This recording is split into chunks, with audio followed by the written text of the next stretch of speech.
Okay, I should be live. Hello, everyone. I'm a bad person. I'm so sorry for worrying anyone. I feel genuinely terrible. But I feel more terrible for the reason. I fell asleep during Pokemon The Power of Us because it was a terrible follow-up to Pokemon I Choose You. And that is literally why I'm late. Full hour, fell asleep, no excuses. I had a full-on alarm too. Didn't wake me up. Fell asleep through it. I am so sorry. Terrible person. And that's literally all that happened. I'm so sorry for worrying anyone. So yeah. That's it. So it's the dumbest excuse. I wish there was a good excuse. There will never be a good excuse. But yeah, how is everyone besides, you know, the hour of waiting? I hope most people decided, oh fuck it, and just left. Because that's how I would prefer.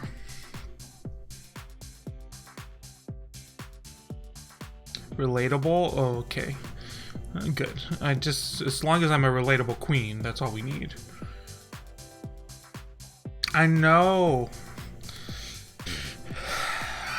Honestly, these days, Godzilla with the blue bow tie is kind of the only thing that makes me happy.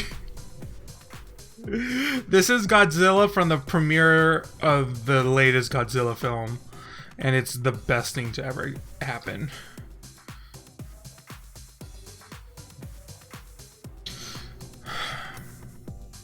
But also, I'm gonna be really honest. I don't think I have shit to talk about this in the past two Drag Race episodes. I don't think I have shit to talk about, and I also don't think I've done anything in the past 2 weeks.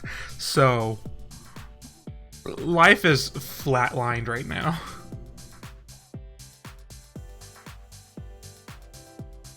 I guess we should get into the Drag Race shit as soon as possible. I'm still tired. Oh no. Oh god. Okay. Let's bring up what do we want to talk about first? The runway or the challenge for the finale song? It's bad.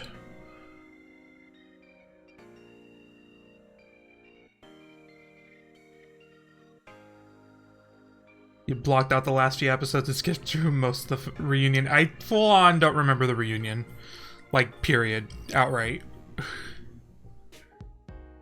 I guess I'll bring up the runway is the only thing I can talk about. And I don't even have anything interesting to say about the runway.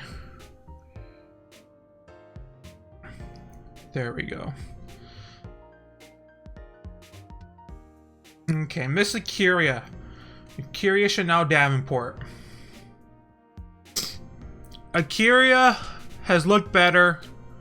I don't mind this dress. I'm actually kind of pissed off at a lot of people. They're like, God, this is a boring ass dress. It's a pretty fucking dress. Pretty. It's well made. I don't know why your problem is. But it ain't as good as some of her other looks. And that's the problem. It's not as good as her gold. It's not as good as her orange. It's not as good as a lot of her other shit. And like, thankfully, A'keria is like the first person on here, so we could just scroll up and see some of the shit that she's done that looks good. Like that zebra was good. Look at that fucking gold was so good. Her Halloween looks were good. The orange one, the fringe, ugh, bish. Like you can see them. They're cut off because of the cropping, but you can see them. They're just not. They're not as good as this. Is not as good as that. It's definitely not best drag. She says it represents her because, you know, she made it. And I'm like, you know, Silky makes a lot of her shit too. Doesn't mean it's good. Okay, moving on. Brooklyn Heights. I forgot her name for a second. I had to look at it. I mean, it's kind of the most predictable thing. It's Is it just me, or does it feel slightly not as good when I don't like it when people wear their own crowns? I think I said the opposite of that last year or for All Stars 4, but like a thorn crown and this crown is different. But it just doesn't feel like it's anything, and it's not an elevated ballerina look, right? It just feels like it's a ballerina look that she just wore. Pointed shoes do look bad, but she did walk on point, which is the good part. Was it best drag or signature drag? I think it was best drag, and I don't think this is anyone's, like, I don't think anyone wore their signature, because no one wears best drag. I think signature drag is your performance look. That's how I feel about it. She did look beautiful in it. She did perform well. I mean, this is why she won the lip sync. But it's just, I wasn't happy about it. I wasn't happy. Let's move on to Silky. Okay, I've said this forever now. There's no illusion in your nude illusion. Don't call it a nude illusion. You're wearing, you know, a beige color on your outfit. It's not nude illusion. It's not nude illusion. It's not nude illusion. I hate it. I hate when queens say this. And also, where's the illusion part? It's a dress. You have a skin flap that surrounds your entire legs. I do not understand. The wig, you think the wig's the problem? The thing is, I actually don't think she looks too bad. It's just, I hate the, like, don't call it that. She looks good. She looks good, though, I have to say. It's just the idea that this is a nude illusion is ridiculous. I have not seen this picture before. I'm like, what is her face pose? She looks like she's in pain. She probably is in pain. That is actually the thing. It's funny how the best drag isn't her drag. That is very true. That is the A'keria hair that we've been seeing all season, which she probably should have worn, because it's pretty good hair, but people read her for wearing the same hair. Yeah, but they probably were the best we were gonna get from Silky, to be honest. So I think this is the best we could have expected. Moving on to Vanessa. Vanessa, I didn't think she looked bad, but I just don't think it screams her. This is another girl's dress. This is someone else. This isn't Vanessa, though. This is not the Vanessa we've grown to see. I think a lot of people are reading the shape a little bit because it is a little boxy, because she doesn't wear boobs. But I think she looks great. Like, I like it a lot. It just doesn't seem like it's hers, because it doesn't seem like anything else she's worn all season. I don't think it's representative. It is a very heavy, I mean, it's a heavy material.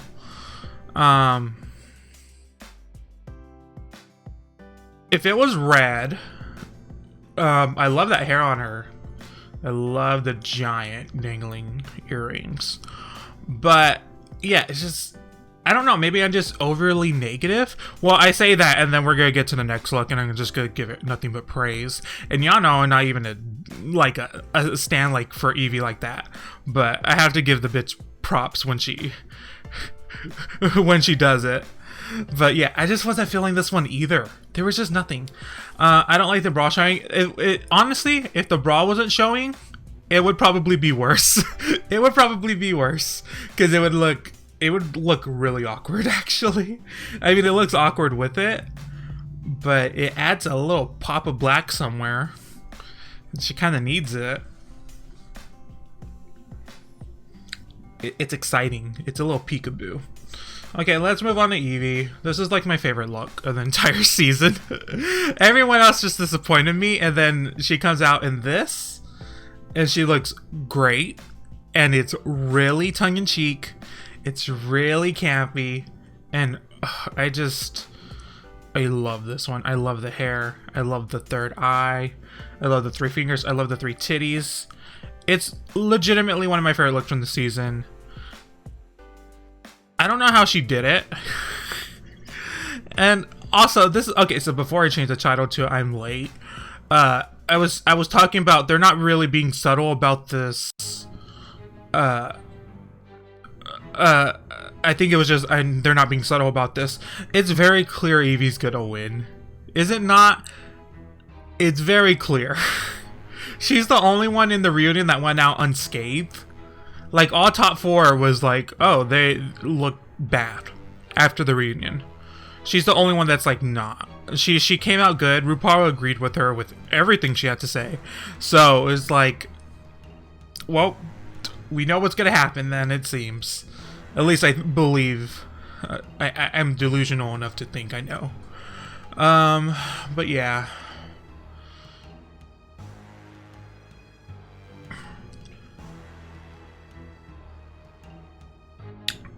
But yeah, she looked great. She looked great. She did the best of the challenge, too.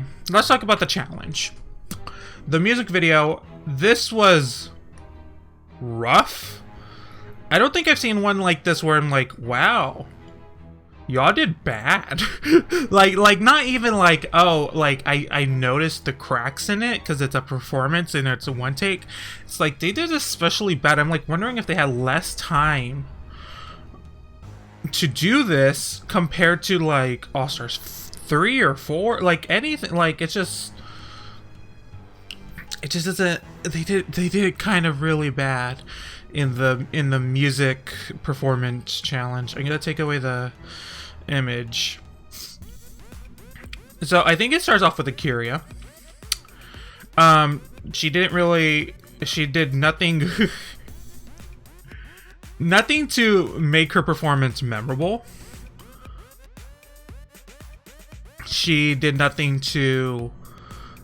I don't remember her verse at all, except for I just remember it didn't sound good with the song. I just remember that she was outside the club, and then everything else was inside the club. Yeah, literally the least memorable one. And then we get to Brooklyn.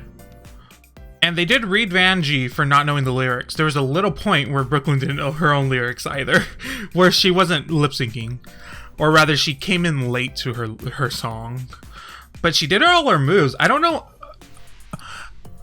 Okay, during the judging, was it just me or were they going in? Because if you go back to this challenge in other seasons, they are being so nice. I mean, so nice. They have no negative things to say about anyone ever, but they were going in on, like, specifically Brooklyn and Vanessa so hard, and it was like, oh my god, why? I guess it's the difference between when you're eliminating a queen like outright and having a lip sync, and versus when you're not and it's just whoever you want to go home. Which, again, they just wanted. By the way, I'm psychic. I knew it. I told y'all that those two were gonna lip sync. I said it. Y'all should believe me. I started to doubt myself, though, because I was like, we're already at the end, and I'm not even sure if they're doing a lip sync this episode. But yeah. Brooklyn did the dance moves right. I just don't... They just went so hard. They went so hard for her being perfect, which was dumb. That was some Chad Michaels bullshit. Now this is a thing where you know for sure she's gonna get on All Stars and then slay, because that's what they want. That's what they want on All... In regular Drag Race, they want that grit, which I don't even think they can define. And then on All Stars, they want perfection. So I guess we're gonna see her win All Stars, basically, is what I'm saying. But I hate the songs the queens make during the show. Yeah, I'm not the. Sometimes the songs are just better without the queens. But who was next? Next was Silky. And while Silky's was a mess, it was by far the second most entertaining.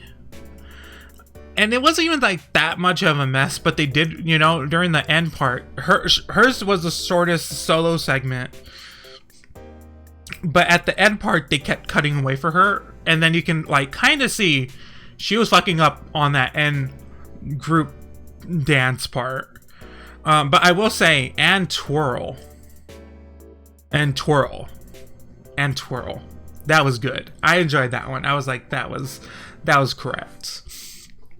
So I wasn't too upset with hers, except for they were really making it where it was hard to argue against her, besides just her existence at this point. But yeah. And who was Vanessa? Vanessa just did bad. She just did so bad. She didn't say her words at all. It was so bad. And I felt bad because I loved her and I wanted her to stay there, but there was no argument for her at that point. I wanted her to do so well. Because she's my thumbnail, so I need her. I need her to do well. But yeah, it's could have been better. She should have won the makeover challenge, by the way. Just gonna point that out there. And then we get to Evie's part, which was genius and good. And again, I do not stand the bitch like this, but she did so well. Also, she is the smartest one. And literally everyone at the end poses with their hand in the air, just like, you know, that boop in the air, and then she does a back bend. It's like she pulls focus so hard. She's smart. She did well. She did well. She did memorable. She was, if there was a winner, she was the clear winner. I believe she was the first called safe, which basically means she won. But yeah. And then, and who else was safe? Silky and Akira was safe. And then it was Vanessa and Brooklyn in the bottom. Now, I don't know how well I agree with that. With Brooklyn in the... Now, by the way, I wanted this lip sync because this is how it should... This probably should have happened earlier, by the way. But, like, they wanted it too. They wanted Vanessa and Brooklyn to lip sync so badly. And I was like, I told y'all, I'm psychic and not psychic. I just know this show too well that they're gonna do this. Evie gave pretty similar vibes to Sasha. Yeah, a lot. The thing is, I didn't like Sasha's verse in season 9. It was out of the 4, it was third, with Trinity being the clear worst. And I really like Peppermints. Peppermints was my favorite, but also was super biased. Anyways, this lip sync, it was Pride, a Deeper Love. It was Pride, a Deeper Love. It's just called A Deeper Love by Aretha Franklin. I was so excited. Every single time someone asks me what lip sync song I want, I always say A Deeper Love. That's the song. It finally happened. I caught it. I did want it to be the finale song, because it makes the most sense. It's literally called. It literally goes Pride, A Deeper Love. But yeah, I caught it, and it worked very well, the lip sync song, as it should, because it's literally the gayest song ever. And they did very well in the lip sync, but it was very clear that Brooklyn won. I mean, as much as, like, it's not surprising anymore to see her on point and doing the entire performance in her dance style, but it's still so damn impressive. Like, it's not surprising, but it's still really impressive. But that means Vanessa goes home, which I was so sad about. Because I don't know if that's how I feel. I want to say they would keep her if they just went with, like, a regular, here's the top 4, and then you just move on. But, like, God, they pushed for Silky so hard.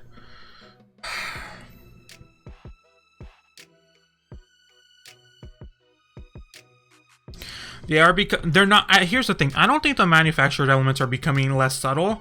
We're just way more privy on it, and we literally just upfront ask the girls about the manufactured elements, and they say it. We're just too in the know. I talked about this before. We're too in the know. We're never gonna get out of that. They can literally just start doing the show with like, we don't even have producers. We don't have anyone. It's literally one cameraman, and then this is a drag competition, and people would still say it's manufactured and set up because we have too much of an insight into how the show is at this point. So. It's just there's basically I'm saying there's no appeasing us. We will not be in the same place with the show that we once were. If Silky lip sync, also lip sync's a really funny word seen spelled out, and I don't know if that's we need to come up with like, is it lip synced? ED? I don't know. I mean, we saw her lip sync. Maybe this could have been a song she turned out, but I do not see it. Vanessa did pretty well. She didn't do bad. So, it was just Brooklyn did better. If Evie is the clear winner,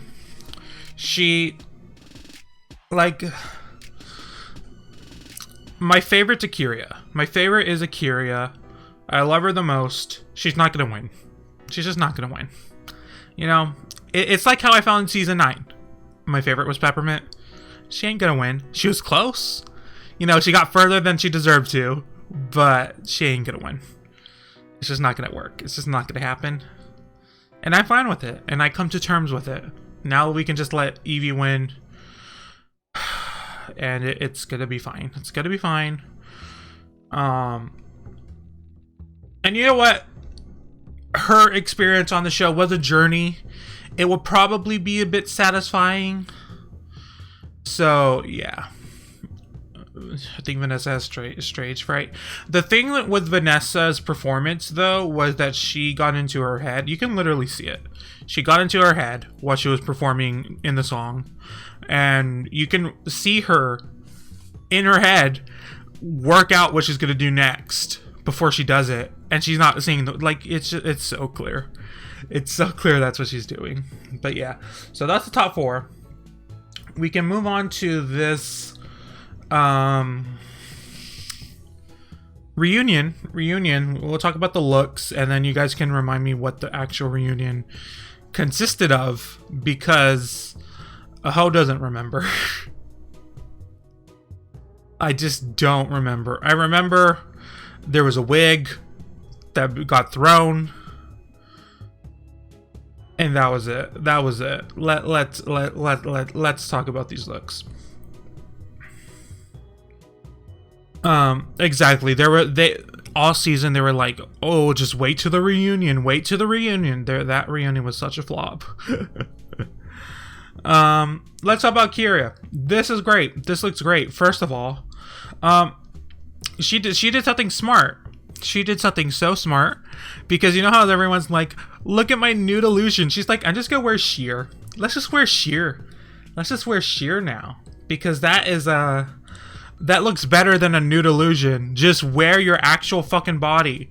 I know obviously she has a breastplate, but it works. She makes it work for her. Just wear sheer. Why do you need a nude illusion? Just wear sheer. This is better than her finale look. Not her grand finale look. Her previous best drag look. This is better than that. This works. I love it. I think she looks great. Also, everyone looked way better than they did all season. Every single person. Like, it's wild. It's wild how everyone looks so much better here than they did on the actual season. I guess because, you know, time has been well spent. Money has been earned. They can afford it. It's just like they go in. Like it's weird because I would think the reunion is the place where you get like really fun, and not. I wouldn't expect it to be the place you show out. The place you show out is the finale, but no, they showed out here. Okay, moving on to. Oh, there's another shot. Oh, there's two pictures. She looks so good. Yes, I'm here for it. Okay, next, moving on to Ariel. I like this a lot. Here's my problem. And by the way, this is the best she's ever looked. I've ever seen her look. Besides the time that Vanessa gave her the makeover. I don't need this. I don't need this black strap. I don't need this little piece of fabric. I think it would have been way better if it was just this nude. The nude colored leather. Like, it just looks so good, especially with that pink hair. Oh, I love it. I love it. I love it. I love it. It didn't need those black fabrics, but it looks really good. I can look past that because it is a nice, really great garment, and I like it. You hate her hair. I mean, we've seen her with different hair, and she looks better with different hair. It's her signature. I just don't like it. I just don't like it. Like, I like it once in a while, but I just don't like it here. And people always go like, oh, she has that Trixie thing. But like, Trixie wears a lot of different hairs. So it's just, it's like, it's not my thing. But I love this outfit. I think it's great. Even with the problems that I've pointed out, I think she looks good. Next picture. Yeah, she looks great. I also love her freckles. I love those freckles. Brooklyn. Now, my favorite part of this outfit is the B and the H being asymmetrical. They're not on the same side, or they're not in the same, even the same height. But yeah, this is great. This is wonderful. I hate when I watch fashion photo review and what I think about this outfit they say. They basically said it. I literally outright said James Bond villain. And I was like, she looks like the villain in a 60s action film. But they said that already, and I was so mad. I hate when they say the exact same shit. They always do this. This was why when I was reviewing it, I would try to making videos. I would try to beat fashion photo reviews, so like my opinions didn't seem like I was copying them. It always happens. It always upsets me because I'm an original, you know. No, I'm joking. But yeah, this is great. Looks great. I don't think I have anything to say. I have literally no problems with this look. Everything is perfection. I keep forgetting there's two pictures. Honey Davenport, this wig, I fucking love. I fucking love this wig. I've never seen anything like it. Those little strands of black. It just, oh my god. It makes it look like an illustration. Oh my god, I love this outfit. And this is the best. This is the best, Honey Davenport. I love you. I love you. God, I wish I saw more of you. This was correct. This was correct. There's a fly. And yeah. She really goes in for this B look though, you know, which I can't be mad at, but I feel like you can have one B look, but not like several. It's just the colors, but still. But yes, I love this look. I think it looks great, and again, I don't think I have any problems with it. It's a great look.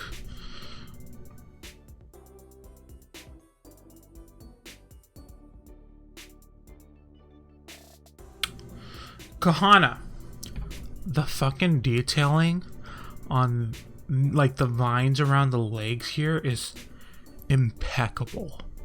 I will not stand for it. Problem with Kahana, she has the least memorable mug of any drag race queen I've ever seen. I do not remember her face. It's like I'm face blind to her. I love this outfit. The dress is great. I love the stoning. I love the detail on the legs, especially. That was, oh, so good. She looks like she's the logo to Into the Woods. Like, that's how she looks. Like, I like, she doesn't look like a character. She looks like the fucking logo. It's just, there's something about the mug here. And not here, in general.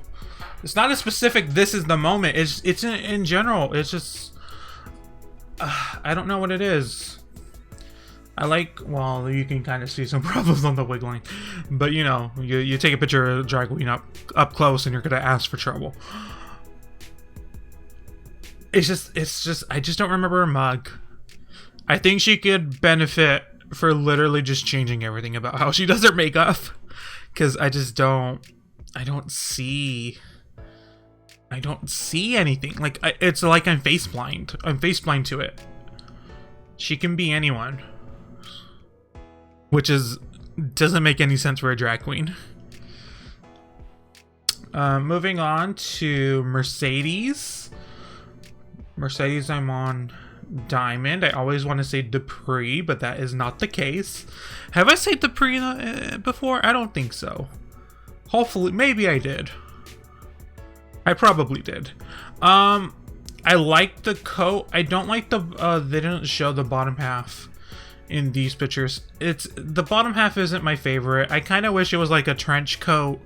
I love these giant shoulders. I love this hair. She's gorgeous, obviously. Oh, this shoe is a big problem. You can't really see the shoe, but it's a bad shoe. Just know it's a bad shoe. Actually, the fringe is. The fringe is bad because I don't like the bottom half. And the only reason there's fringe on the sleeves is because there's fringe on the bottom half. Yeah, I wish the bottom half was changed. I just don't know what her aesthetic is. I just don't know what she enjoys. Except for outfits that she can dance in, which is what she does well. So, I think she doesn't wear a single outfit that she wouldn't perform in. Which, I guess, you know, I can applaud because she's a good dancer. The Mercedes Kahana, I don't even remember. I don't know what that was. I don't remember. And I don't think anyone that watched it knew what was happening. It was like all of a sudden they were fighting. It was like for posting a video. Like, I just don't know. I was like, okay, get your airtime, but still, I don't know what's happening. Oh, she's so pretty. Nina West. I was very confused because she looks so good. That hair is so sculpted and beautiful. I love it. I was very confused because I was like, is she supposed to be a sock monkey? Is it just a sock monkey boa? Like, I see the sweater underneath. Did she skin the sock monkeys and wear them? I was very confused, but she looks damn good. Can't deny that. This is probably one of the best looks she's had, period.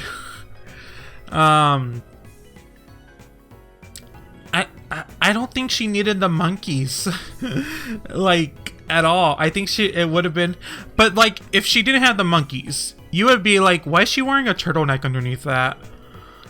And it's a weird gray color that I don't think works. If the monkeys weren't there, like, it kind of needs the monkeys, because otherwise we would have a problem with that under sweater. Butt camp, yeah. Butt camp. She didn't need it, but that fucking skirt and that jacket with those gloves. Oh, I love those gloves. Like, but like, if she was being a sock monkey, if she was outright, I'm a sock monkey, like, she had white gloves, white shoes, everything was like gray, and she had like a beanie on, I would have lived for that too. But she does look impeccable here. Besides, you know, she has a sock monkey bow. Like, you can't get around the fact that she has a sock monkey bow. That's what this outfit is a sock monkey bow.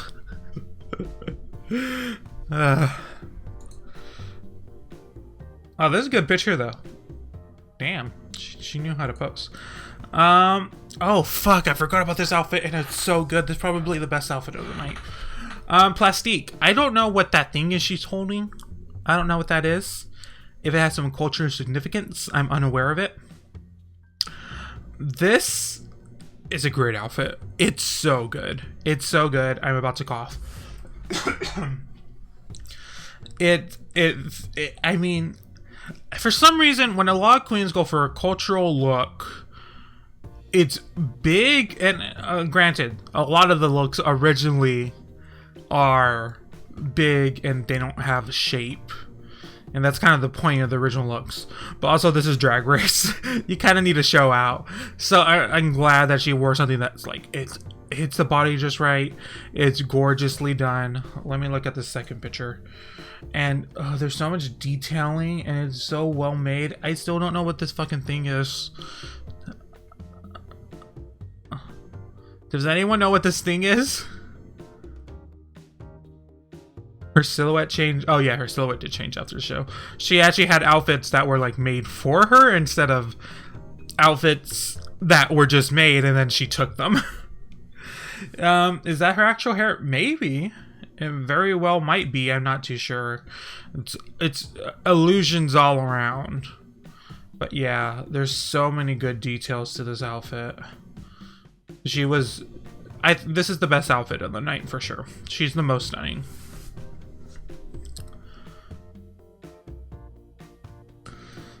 Raja. I love this. I love this look. I love the head to toe purple. Well, she should have wore purple shoes, but you know, what can you do? You're rarely even going to see them. I think you're outright don't see them on the show. So I can't blame her. But I love this. I love the hair. I love everything about it. The shoes are a problem, yeah. Yeah, but it's great. It's great. It's fun. It is Jasmine Masters realness. You know, she's known for wearing those sparkly suits, so I'm in it. I wish there was some fringe elsewhere just to match the earrings. I just wish there was somewhere else. Oh. Is Raja the one that's like, I'm a Capricorn? Is that what she said? Is that what she said on the show? She was like, oh, you know, I'm a Capricorn. Like, is that her excuse? That was A+ amazing. That was pure comedy. Because holy fuck. That was my favorite part of the episode. Oh my god. Oh, that was everything. That was the only part that I remember. It just came to me. It washed over me. Oh my god. These queens. The wig found itself in the suitcase. Oh my god. Raja was the best. Raja was the best. She was the funniest. She was the funniest out of this entire reunion. She had the best things to say. She threw a wig. It was it. Raja was the queen of queens this episode. If you had a problem, if you had a problem with Raja before this, she should have made it up to you. You still don't have to like her, but you should be able to respect her because she is that queen, and I loved it. But yeah, oh my god, she didn't wear those glasses. Those are great glasses. She should have worn those glasses the entire time. Maybe they had a glare on the camera. I actually can't even tell if they have actual lenses in them, but she should have worn those glasses. Those glasses are super cute. Scarlett. I love Scarlett. I love her to death. I hate this look. I think I hate ostrich feathers. I think I hate ostrich feathers, and I've come to terms with that because it looks like a dead chicken. I'm not here for it. I think she wears it pretty well for how awful I believe it is.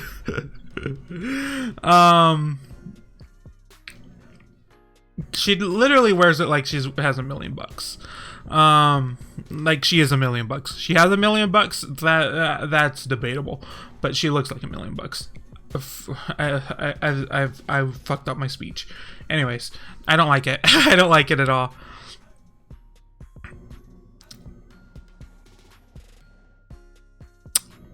I have nothing else to say. There's not a single element I like about this look.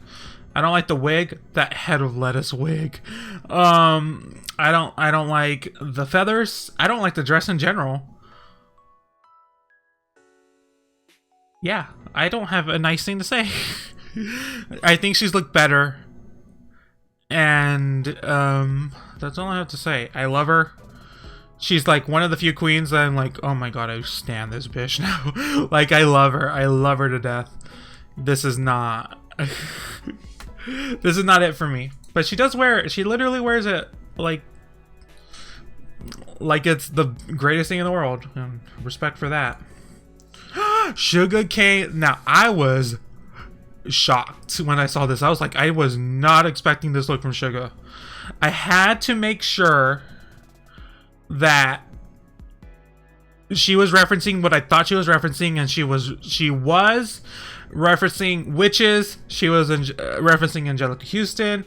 I had to make sure. But it was correct. It was because she outright said she was. So I was like, okay, thank God. Because this is like, I don't think she's looked as good, period. She looks so good here. It's also just not something I would ever expect her to wear. Damn, she looks so good here. There's not a single problem. There's no problem. How did we not see this during the show?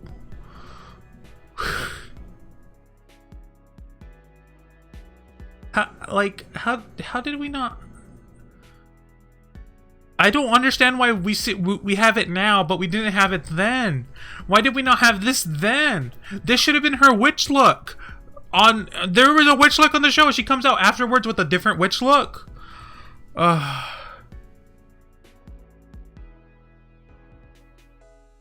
so angry. Anyways, I love it. Silky. I do know this picture shows her mug. Her mug is impeccable. It's literally, she's the prettiest I've ever seen her.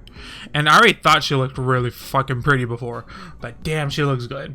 Now, the thing is, this is a performance look. This isn't your, I'm gonna be in a reunion. Also, this is definitely not a, I'm gonna be sitting the entire time look. Also, these boots, I hate them. I hate them. They're the worst boots I've ever seen. I hate them so much. I get it. You're in a marching band. Wear some better fucking shoes. Yeah, but it's a performance look. It's not your reunion. It really pales compared to every other queen. Every other queen showed out. Even if I didn't like it, they showed out. So it's like, come on. And so it's not as good as everyone else's, but damn this mug. Okay, moving on. Soju. This kind of feels, this does not feel like a response to, remember when people were reading her down during the Facebook live event reveal that they took down because Adam Rippon was terrible. It feels like a response to that. It feels like she was like, oh, y'all didn't like this look? Let me elevate this look. And we got this look, and I really like it. It's really well done. I love her in platinum blonde hair. I think it looks so good. I love her with dark everything else and just platinum blonde hair. I think it looks so good. I want her to just wear nothing but dark clothing and a dark lip. God, she wears a dark lip so well. It is the best look she has worn, but also we've seen 3 looks. So it doesn't mean that much. And one of those looks was Silky's look. Does the skirt have a crotch cutout? I believe. I can't tell if they're pants. I genuinely cannot tell if they're like pants that flow. Either way, I live. I enjoy. It looks pleasing to the eye. So I'm just gonna go ahead and say I enjoy this one.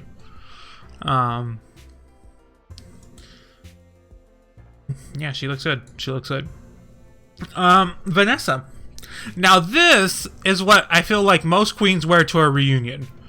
You know, they wear this kind of shit. And the thing is, she looks...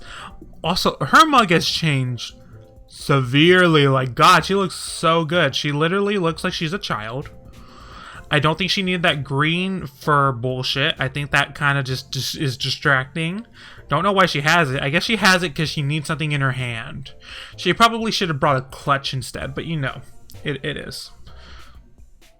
I kind of wish the t-shirt was a bit more sheer, so you could see through it. Maybe it's just the lighting, though. The lighting might be the problem, because you need good lighting for sheer clothing.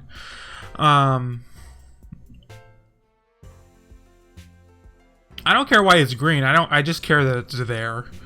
It just shouldn't be there. Also, can we talk about how tight these straps are? They're cutting off the circulation in her leg. Can you guys see that? Yes, you can see this. I'm just making sure that you guys can see. You can see how tight it is into her body. Like, oh my God, girl. But yeah, it is very Rihanna, but it's also, I don't know. I think I like the casualness of it. Like, I'm not too mad about it. It's just not, I'm like, it's not a runway, so it's not like we had to compare it to anything, but she just looks good. She does look good. The conversation about plastic surgery was awkward, but she's so funny that it kind of works. Yep, she looks good, sure does. And then we have Evie, who is so smart. She's like, I don't even want to do this shit. I'm just gonna put on my eye and then just spread this green all over my face and call it a day. You know, they filmed this after the finale. It was so right. I kind of wish she had a giant robe, though. Like a giant terry cloth robe that was just like full and like so thick. I kind of wish she had that instead of the very thin like silk robe, which I don't think that's silk at all. That's like a random piece of fabric. It's a random piece of four-way stretch, it looks like, with some stones on it. But yeah, this is smart. This is kind of like, remember Fifi O'Hara's ducks from All Stars 2, the latex runway? This is kind of like how I kind of wish that one was. Because that one didn't have a theme besides that she was wearing ducks. Like, this one at least has a thing. Like, she just got out of pampering herself. She got out of the bath. But yeah, this is correct. This is right. And it's also, this is what I expect from a reunion. It's all tongue in cheek, and that's what I was expecting. This is what I expect. Like, a lot of the queens showed out, and I loved most of the looks. But yeah. Anyways, also, she's like the only one that really played with the mirror. This busted mirror. Look at this fucking mirror. They did not have anything else. Can you guys see this part? I can't tell if you guys can see it. No, you can't see over here. I'm just gonna fucking... Can you see this? Yeah. Look at this busted mirror.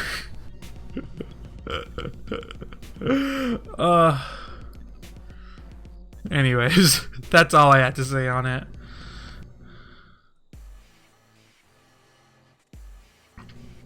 So what actually happened during this reunion? Because I just don't remember. Like, I wasn't gonna write it down because I feel like a lot of topics were brought up, which they usually don't.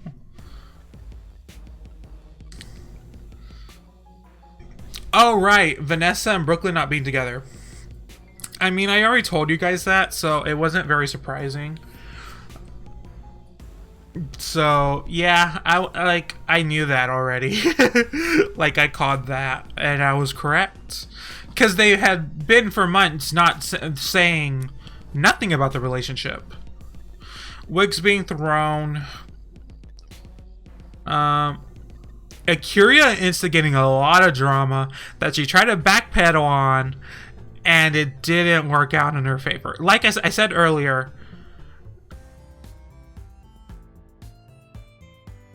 Evie's the only one that came out unscathed. Rue was like, here's why Evie was correct and y'all were wrong. And then it was like, which I don't entirely agree with, because I don't think Evie was always right. She outright said that Silky doesn't have any talent, and then Silky won, and then she did apologize for that, but it's like, she still said it. It's not like her reactions don't come from an emotional place. They very much do, and emotions aren't always correct.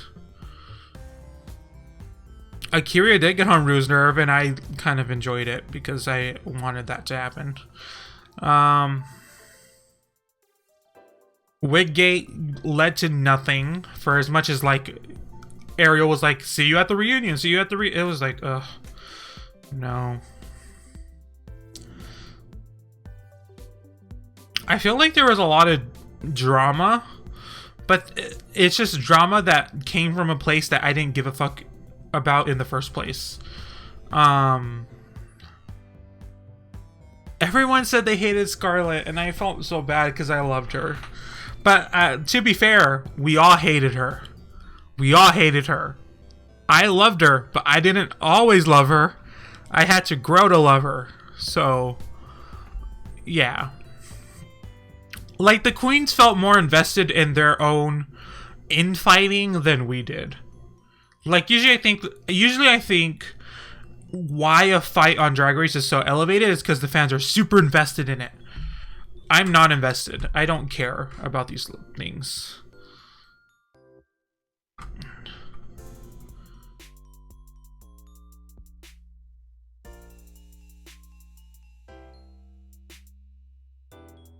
The wig thing was dumb. The Mercedes Kahana thing was dumb. They talked about how Nina was great, and I was like, okay, some light in this darkness. But it wasn't interesting. There was nothing interesting. Who do you think will be back for All Stars? I don't expect Brooklyn to win, so I expect Brooklyn to be back and Plastique. Those are the two that will probably be like right there. I can see a Raja being thrown in for some drama. Yeah. The reads, I skipped the reads. I didn't care. I was like, I have not been impressed by reads one point in this episode, in this season. We're not gonna talk here. So, okay, good. I'm glad I skipped them, and I did not miss a single thing about them. Good. That's good to know.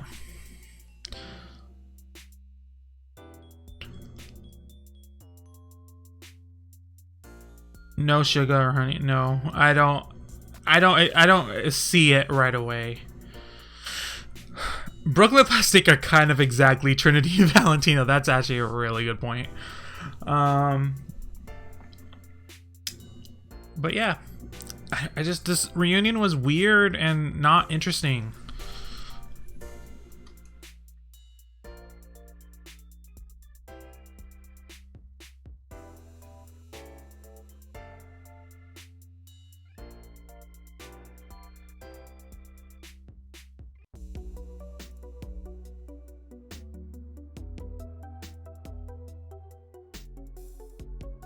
You were hoping Raja would go full Vixen.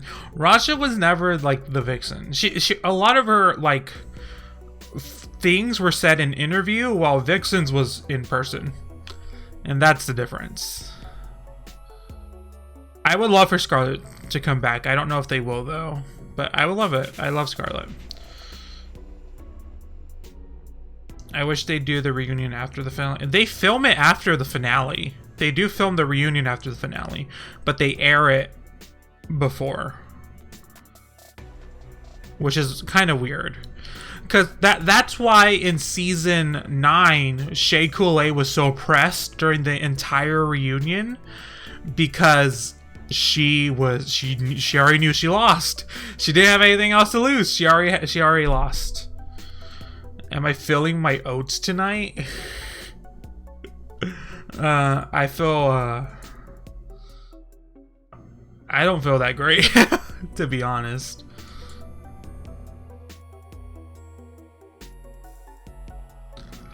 I think I said this before. May is the worst month for me out of the year, and I hate it. I've literally done nothing all month. I've been wallowing in my own, not filth. I can't be filthy, but it's not a good month. I hate it. Like, I'm not surprised that I would be an hour late to a stream in May, because it's terrible.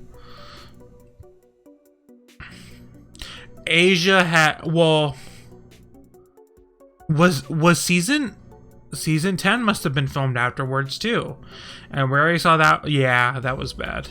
Remember when Asia went to like premiere parties, well, finale parties, in like full like covered face and like morph suits basically, but in a regular dress? Yeah, she was feeling a kind of way about her.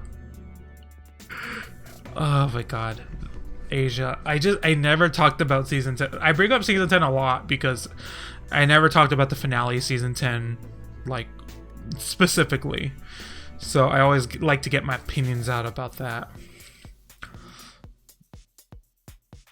Who is going to be Miss Congeniality? Nina, probably. Nina would definitely. I expect it. It's kind of weird that they don't do Miss Congeniality at the reunion. They did it for season 9,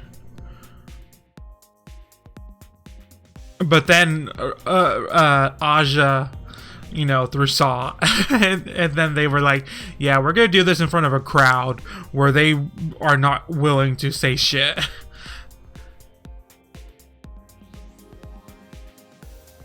Oh right, Asia was, she was ready. She was ready to go in on that.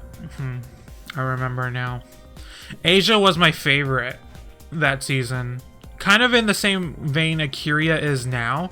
Like, I'm expecting Evie to win, and I think she deserves the win. And honestly, I want her to win. But Akira is my favorite. I love Akira so much. But I just don't expect her to win. But I hope she does better than Brooklyn and Silky. You know, I hope she does better. But we'll see. We'll see. We'll see.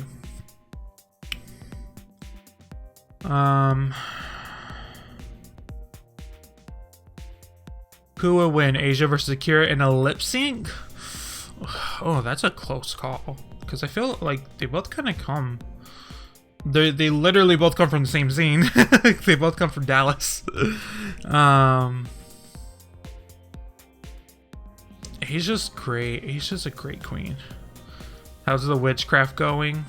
What witchcraft? I no longer partake in witchcraft. That's behind me now. I bet Asia. I think Akira's a great performer too. I think it depends on the song. Dream All Stars 5 cast. I don't want a Dream All Stars 5. I want All Stars 5 to take a break. Like there's already rumors, or at least maybe even confirmations about who will be on All Stars 5, and I don't want any part of it. I want them to take a year off. I don't want All Stars for a while, but that's just not going to happen. I should just embrace it. But I just don't want to. I you know what? I'd rather complain than them actually wait. And that's the truth. I'd rather complain about it. Did I see Soju being really pressed about getting dragged online? No, I haven't seen that.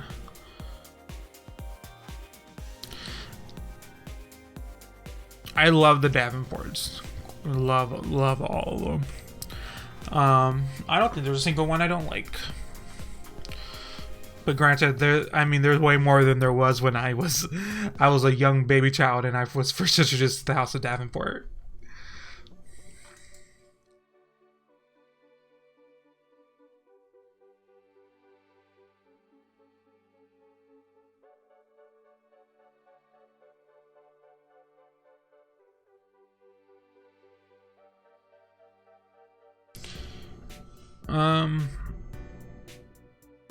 So, is there anything else to talk about when it comes to the drags?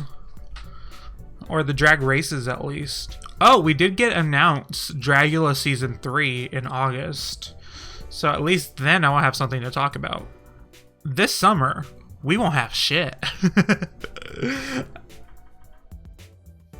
Who do I think will win just lip syncing? Evie. I expect her to win. I expect her to do the most. And that's that on that. I just don't see Evie not winning. At all. And again, I am not an Evie stan. I like her. She's cool. But I've not rooted for her once. I don't think Akira will win either. I would love for her to win. I just don't see her winning.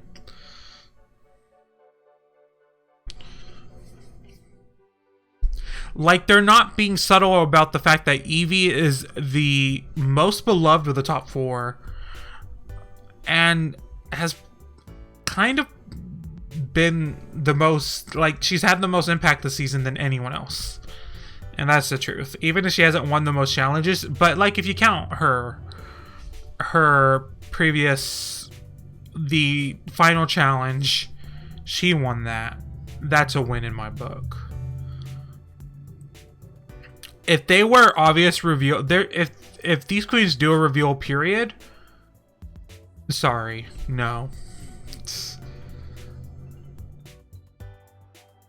DragCon? Did anything happen at DragCon? I'm always confused about DragCon because, like, whenever I think of conventions, I always think of announcements.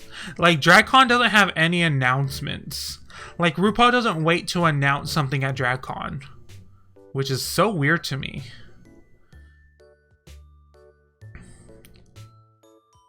Like, RuPaul doesn't go, here's the next All-Star season. It's like, and here's the queens, and we're gonna do the queen. Like, what if they waited a year, and then during season 12, they announced All-Stars 5 at DragCon, and they just, like, have a reveal live, and it's fun. And you have, like, an audience reaction. Like, it's fucking E3 for drag queens or something. I don't know. It's just, like, I feel like there's missed opportunity at DragCon. But there's 2 DragCons. Oh, right. There's DragCon. Do it at DragCon New York, then. I don't mind. Like, it's just...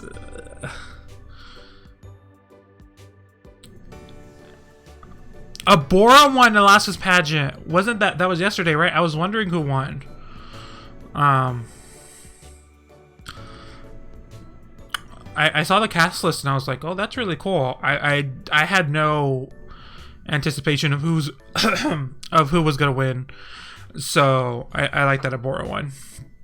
Abora's very likable, though, in my opinion. Well, now that I look back, a lot of people didn't like her on Dragula, but I liked her a lot. What lip sync songs do I want? Well, they already did Pride a Deeper Love. I know it's just called A Deeper Love, but I like calling it Pride a Deeper Love. Hopefully Alaska will probably post it on YouTube or something. Or maybe she'll post it on her OnlyFans, who knows. I don't know what song I want. I can't really think of songs right now.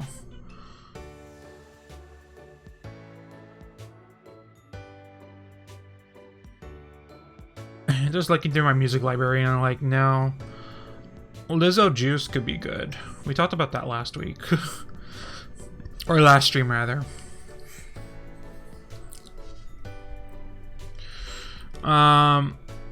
There's some Ariana that will work. More Janet. What's my favorite Janet? My favorite Janet is Someone to Call Your Lover. Um,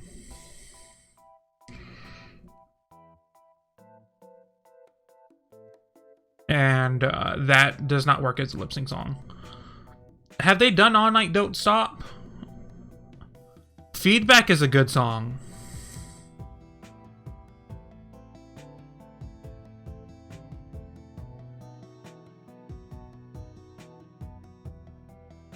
It's Someone to Call My Lover, not Your Lover. I think they're going to do the big wheel. I think they always do the big wheel. I have not watched Pose. Pose is my next show to watch. So I will be watching Pose at some point in the next, like, 2 months. I just don't know when. But it is on my list of what to watch. I think the first two, I think the battle between the first two should definitely be upbeat, and then the finale could be either. The final could either be a ballad or either. It's more exciting if it's a dance song because there's more opportunities, but I think there's a talent in doing a ballad that I would like to see on the show that we rarely see. Rarely. But also, it does have the most opportunity to go wrong, and they don't want that. They don't. I don't think they could take if the finale was a bad lip sync. Like, imagine if the finale was Silky and Nina doing whatever song they did. I forgot what song they did.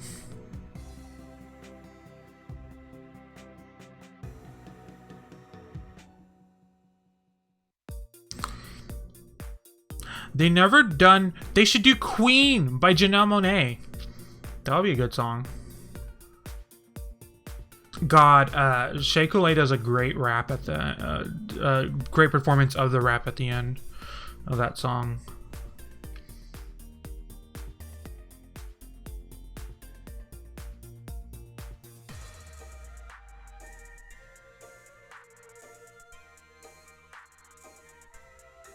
Yeah, just don't.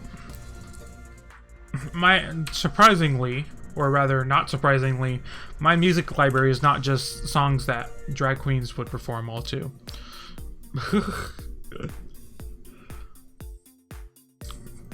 Oh, do Hush Hush by Pussycat Dolls. That's a good song that I think a lot of people forget existed, and I want people to remember how good of a song that is. And also it has an I Will Survive at the end of it. So you can have like that redemption, I will survive moment. Kind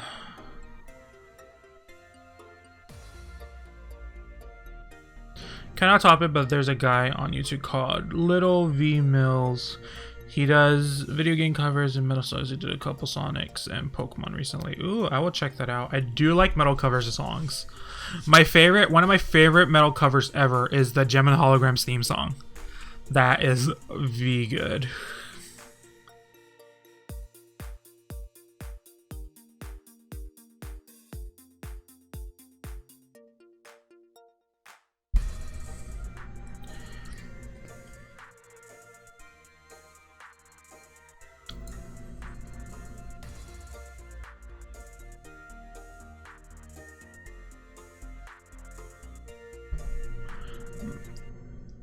Okay, so I guess we're done on the Drag Race topic. Is there anything else I want to talk about? Oh, last week, or I always say last week, even though, who was the first drag queen you ever saw or knew about? First drag queen I ever saw, I don't remember. It was on MySpace so long ago, over 10 years ago at this point. It was when I was 11. I'm 24 now, so it's been more than half my life. I don't remember who it was. It was some queen from New York. I added them, and then I added basically every queen from New York. But I do remember I added Miss Erica Tor Aviant, since she's been one of my favorite drag queens. Probably my favorite drag queen ever since. I love Erica Tor. Erica Tor Aviant. I can't even pronounce her name. Who do you want to win rather than who you think will win? I want Evie to win. I think she deserves it the most. I love Akira, but I want Evie to win. Like, it's weird. I haven't felt this way. Like, before, I would say I want Peppermint to win. But I know that Shay was going to win, but then that didn't happen. But, like, it's like that. But, like, this time it's like I want Evie to win. I just think she deserves it. And I think I'm fine with it. But, yeah.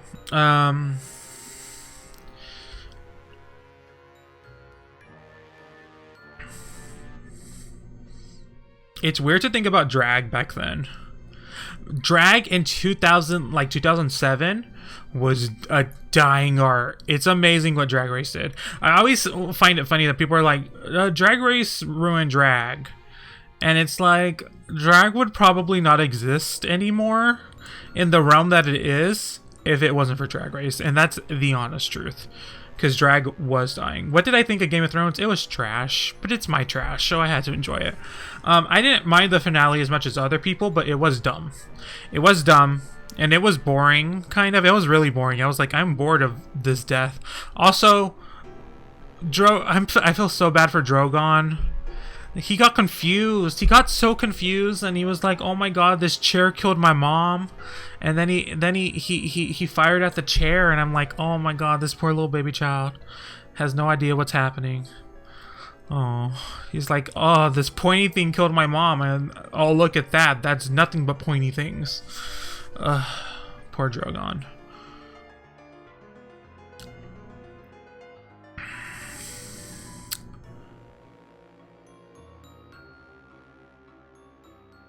Was there anything else to talk about the finale? Like the thing that was interesting about Game of Thrones, and it was interesting in the past to talk about, was the theories, what you thought was going to happen in the future, what everything was setting up to be, and then once you got to the end, everything that was being set up no longer was. Like every prophecy just didn't amount to anything, and it just didn't work. So Game of Thrones just isn't interesting to talk about in retrospect. It is interesting to talk about in the context of the books, which I never read, but I do know a lot of information from the books because I have the internet. But it's just like, I think it's more interesting to think about what will happen and why, and then the result of that than what was happening at that moment. And I did watch the Game of Thrones documentary where it was like the final season, and that was kind of boring too, which made me sad. Like they kind of pitched it as if it was nothing but the table reading, which I was like, this is interesting. But like, if you want to like really get into it, watch the Game of Thrones whatever on the YouTube channel they have of like each specific episode. That is far more interesting than what they showed. They went through like the lives of 4 people that I enjoyed, those like 4 people, but like this extra that was been on the show for years and he loves the show, and then like some other people, like it's interesting, but it wasn't entertaining, you know. It wasn't that entertaining. It was kind of boring. I don't think they could have ended it. Yes, I have been on the boat of it's not gonna be a satisfying ending no matter what they do. Like, just Daenerys winning and getting on the throne was not gonna be entertaining or fun or cool. It was just not gonna be anything. But the way they did it didn't work because they wanted to subvert expectations. Also, everyone that was shocked that Jon killed Daenerys that's ridiculous. I will say that the best thing about Game of Thrones that I think I can really say is it was a cultural zeitgeist that we will not see again for another decade. It's the show where you cannot watch it the day after. You have to watch it the night of, or you are going to get spoiled on it. There's just... We all just had this unwritten agreement that we are going to post spoilers. Because we just forced that, and I think in a way, I think it's cool because it kind of because like you don't watch shows on the same night as everyone. Like I don't even watch Drag Race on the same night. I watch Drag Race like a day or 2 later because I don't need to watch it the same night because it doesn't really matter. Well, sometimes. Well, actually, I think this season I did watch it the same night of. Y'all know because I would post some like subtweets about it. I don't spoil it because I just don't want to outright say what I really feel. but I will go like, I will post a picture of Swiss cheese and go, how is this not in the bottom? How is this not in the bottom? And I'm talking about Evie's yellow whole dress. I saw the Sansa spoilers. Was there even was that surprising that she was queen of the... I don't think so. It was also the council was dumb. Who was there? Robin made me uncomfortable because he was fine. I was so uncomfortable. And I wasn't here for, like, you know, good for him, but I was not okay with it. I was like, also, how is everyone here not dead? How is everyone here not dead? I was like, if there's anything to make me go chant "Eat the Rich," it was the council scene from Game of Thrones. Like, I want every like poor person in that fucking country just to attack all the nobles, because I hate them all.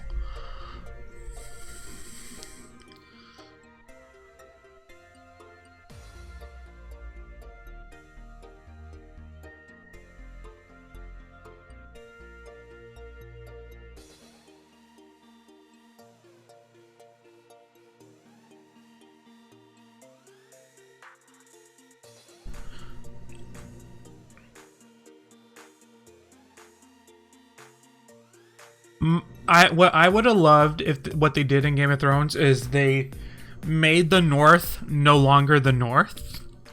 If they made like the Wall and beyond the Wall the North, and then they had like a different term for what we refer to the North now, I think that would have been fucking hilarious, and I think they should have.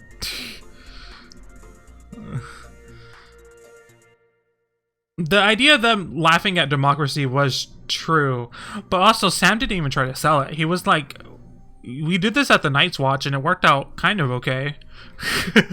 I mean, our leader got stabbed, but you know, he survived. Well, he didn't survive, but then we brought him back. You know, it's weird, but you know, I liked it. Like that, just he never even tried to argue with it. Just some random person that we don't even fucking know started laughing, and then that was like that was it. It was like, get over yourself. Like, it was dumb. Anyways, Game of Thrones ended badly, but I will not. I don't regret. The people that are like, I regret watching Game of Thrones, that's ridiculous. Game of Thrones was so good, and there was even good scenes in the bad seasons. The scene where Brienne gets knighted this season was so good.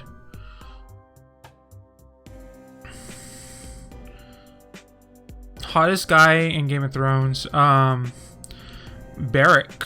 Beric is the hottest. That's what I'm thinking of, right? There's so many names, and I don't know how to pronounce them.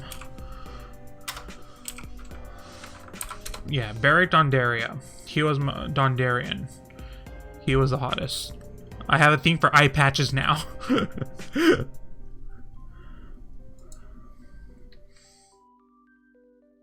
And his voice. Oh, his voice is so... Oh, that's a good voice. Damn, I'm so into Beric. Were you guys not here? Oh, I fucking love Beric. He's so hot. I don't know what the fuck is wrong with you guys. In interviews, oh, he's so fine. I'm sorry, you guys are so out of your mind if you don't think so. Eye patch and flaming sword? What's not hot about that? What do you guys like? Jon Snow? Who? Grey Worm is hot too. Jacob Anderson is so hot. He's so funny too. Robb Stark, oh god, no, that's even more basic bitchin' than I thought.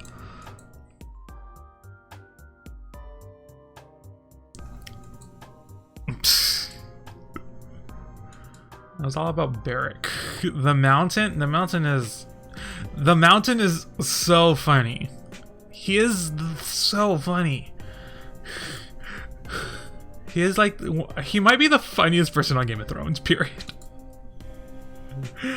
There's a commercial where I don't even want, just look up all his commercials for like bottled water or some bullshit. It's so good.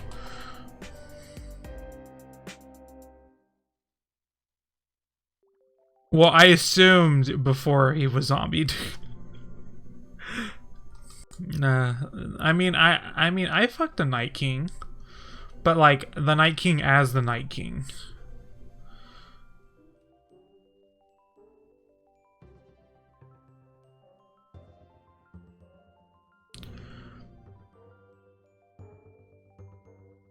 I don't think he was bad looking though when he was just a person. That was interesting to know about. That guy who plays the Night King might be the most single-handedly interesting person ever. He is like, he was like, oh my god, all my, like, I had to decide whether I wanted to be in a gang or not. And then I decided, nah, I'm not gonna be in the gang, I'd be a stunt person. And then all his friends were dead because they joined the gang. Barrick is so random. Barrick is like, I've said this a long time ago. I think I did a review on season 7, like a video on season 7, and I talked about Barrick being the guy I thought was hottest. I love Barrick. Renly? I was never that into Renly. Do you guys know how I watched Game of Thrones for the first time though? I said this on Twitter, but I don't think I've ever said it on YouTube. So, oh god, I don't think, okay. So, picture it. Actually, do not picture it. I was on a gay porn website, as you are, and for whatever reason, there were just full episodes of Game of Thrones. This was between seasons 2 and 3. I think 3 had started airing, but not like it was done. It was probably just like 2 or 3 episodes in. And for whatever reason, this website just had the full Game of Thrones episodes, and I watched all of seasons 1 and 2 on a gay porn website. So that's where I'm at. And the thing is, I remember looking for Game of Thrones, but I couldn't find it before that. I couldn't find Game of Thrones like illegally online, and I didn't use BitTorrent then. Nor do I use it now because, you know, only bad people would torrent a show. You know, I wouldn't do that. I wouldn't do that. That's just not something that, it's very uncouth, you know? I just wouldn't torrent a television show to watch in my own enjoyment instead of streaming it online, especially when my internet gets very shitty and I can't stream a show very well. Anyways, I watched all of Game of Thrones seasons 1 and 2 on a gay porn website.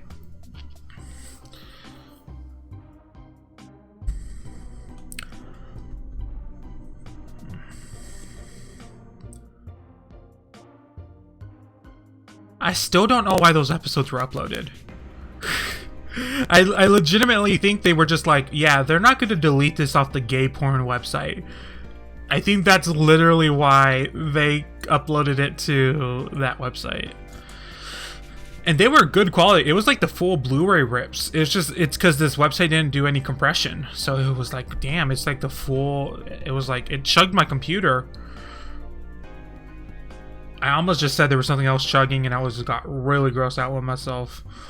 But here we are. Saw just a Robin John on Tumblr. Yeah, I probably did too. I mean, there was so much shit about Renly.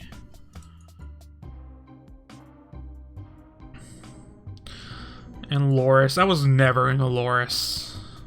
The actor that plays him, though, he was so into being Loras. It was like, yes, I loved it. I love that, like, one of my favorite scenes was I shaved the guy and then I blew him. It was so good. It was like, yeah, I'm into that. That was fun. The thing is, there's a lot of sex scenes. There's also a lot of dialogue then that was interesting and fun to listen to. Then later seasons, we got none of that. Was there a single gay character after Renly? I don't think so. That's it. Well, we had Martell. He was bi, but literally everyone in Dorne's bi, so you know, can't be too mad at that. Now that guy was hot. Oberyn Martell was so hot. I was really into him.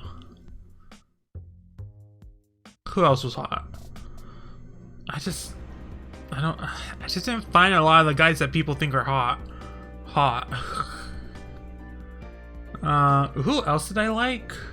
There was someone else besides Barrick.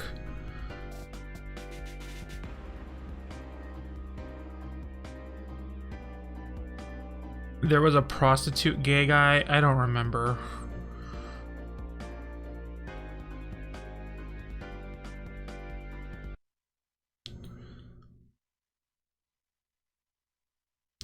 Oh my god, I rewatched the first episode not that long ago.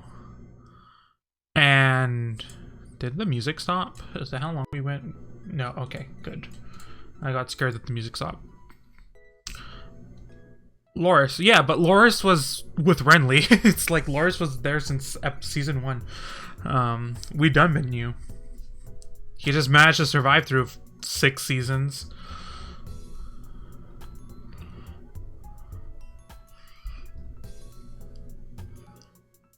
Oh yeah. Anyways, I watched the first episode recently, and there's that scene where John, Rob, and what's his name? Fucking, who does Alfie Allen play? It's not Gendry. That's the only name coming to mind. Anyways, they were getting shaved, and they were talking about like girls or some bullshit, and Jon Snow and Rob is making fun of Jon because he cares more. Theon, thank you. Like, I'm terrible. Rob's making fun of Jon for never being with the woman and caring more about his hair. And I was like, if I was the same person I am now watching it when I watched it for the first time, I would assume Jon Snow was gay. Like, that was such a telling thing that he was gay. That he doesn't care about women and he cares more about his hair. How was Jon Snow not gay? And then he went to the wall and it's like, oh, you can't be with women there, you know, you can't lay with a woman. It's like, well, everyone at the wall must be gay. I don't think there was a single gay thing at the wall. Not one. How the fuck did that happen? How did no one at the wall fuck? That doesn't make any fucking sense.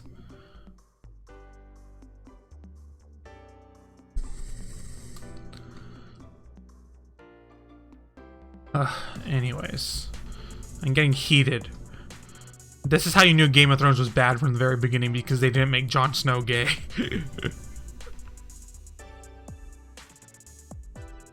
The wall is Westeros Fire Island.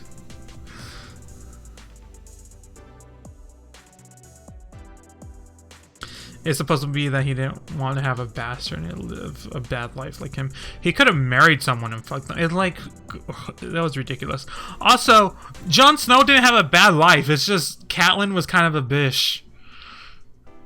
And you know what? He could have... I'm sorry. Ned could have told Catelyn. Catelyn could keep a secret. Catelyn could keep a secret. It's like, oh, no, this is not my son. Like, girl, okay, girl, this ain't my son.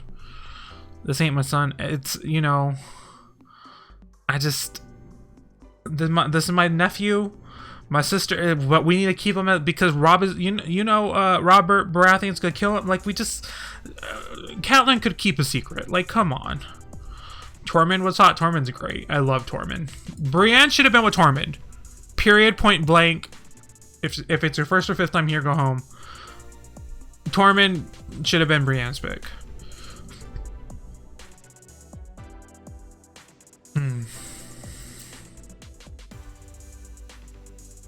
And Podrick. Podrick is great. I love Podrick. I love that he gets with two women during after the long night episode. It's like just two. He just walks away with 2 girls. It's like, shit, man. Dickon. Dickon was hot. The only reason we cared about him was because he's hot. If he was casted by not a conventionally attractive person, we would not have cared about Dickon. We would have been like, he's an asshole like his dad. Like, the only reason we care about Dickon is because he was hot. I don't think Gendry is that hot. The actor that plays Gendry is hilarious. I love him. I forget his name, like Joe Dempsey or something. He's fucking funny as fuck. And I honestly care about that more than his looks. But he is kind of like conventional straight guy, which, you know, is just too much. I can't, like, I can deal with a lot. I can't deal with straight men. But when he was black shirtless, I mean, Arya was not taking her eyes off of that. Remember Arya? Remember when she did things? Arya killed the Night King. And I still feel like she did nothing all season. I tweeted that. That was a good tweet. Y'all should have liked that tweet. I really felt like Arya did nothing all season. Why did they give her a horse at the end of episode 5? She didn't even come in on the horse on episode 6. Why was there a horse?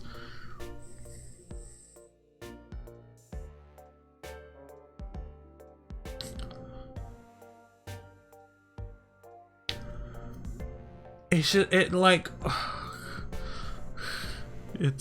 bad. Game of Thrones fandom. I feel like most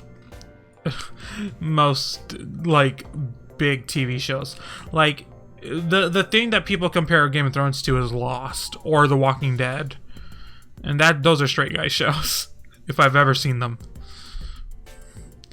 Well, yeah, Death rides a pale horse. But she didn't do anything. She didn't kill anyone. Also, she did not change her face since Walder Frey. That was season 7, episode 1. For basically 2 seasons, she didn't change her entire face. Why did she have that ability to begin with? It didn't, like, she could have killed Walder Frey without that ability. No one knew who Arya Stark was. It was just for our benefit that she changed her face.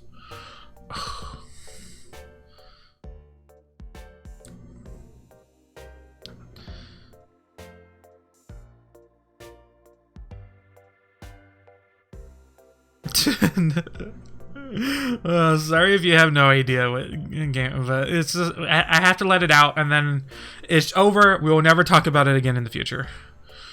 She's a horse girl, gonna ride free with that horse across the ocean.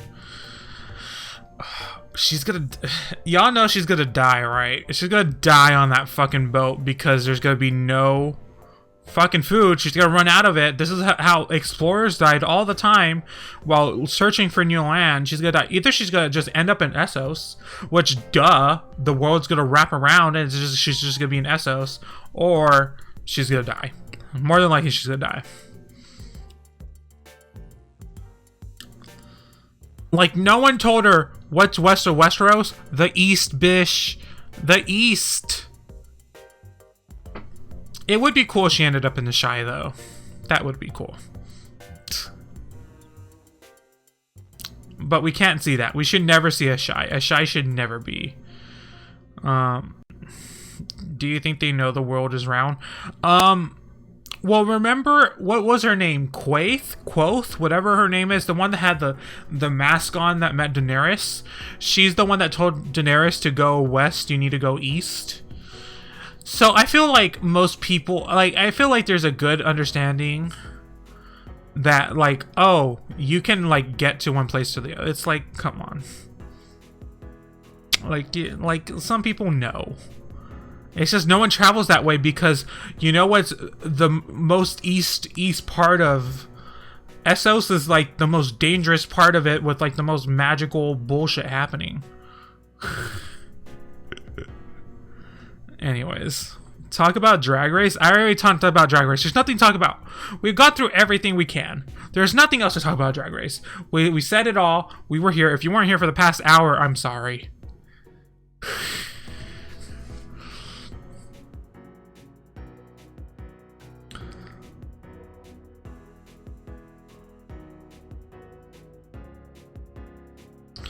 Arya discovers her world is all on a flat plane, but never goes back to report it because she's busy feeding her horse and singing country song. She's singing Country Roads by oh, what's his name? Fucking hell. I want to say John Wayne, but that is not correct.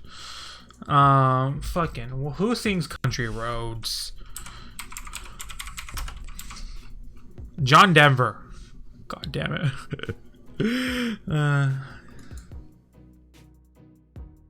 It's okay, Lloyd.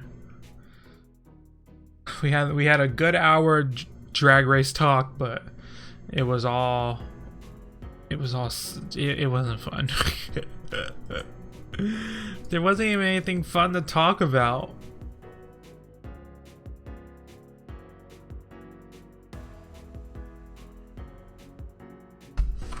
Yeah, they were gonna Bran probably should have died.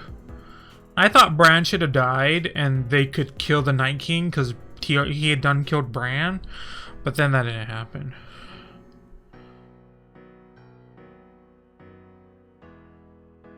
Oh, I'm down for Arya being taken by a dragon. I'm fine with that.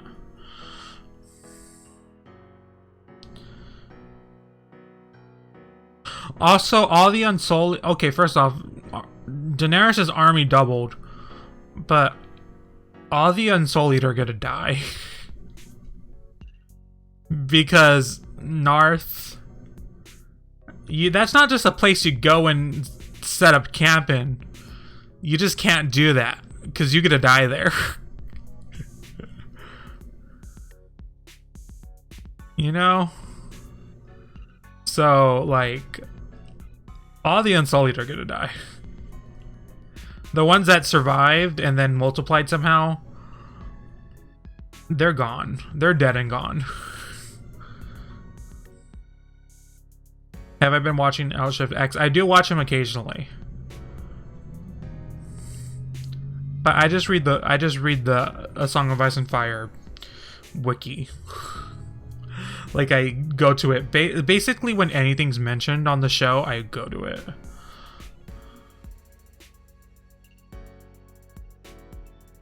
My favorite L-Shift X, the only one like I really watched was the Patch Face one.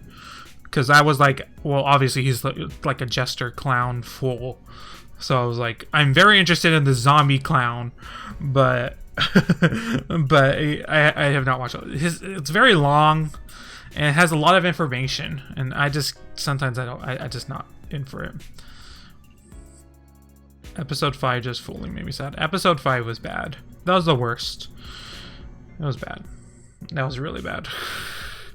That was very on brand for me.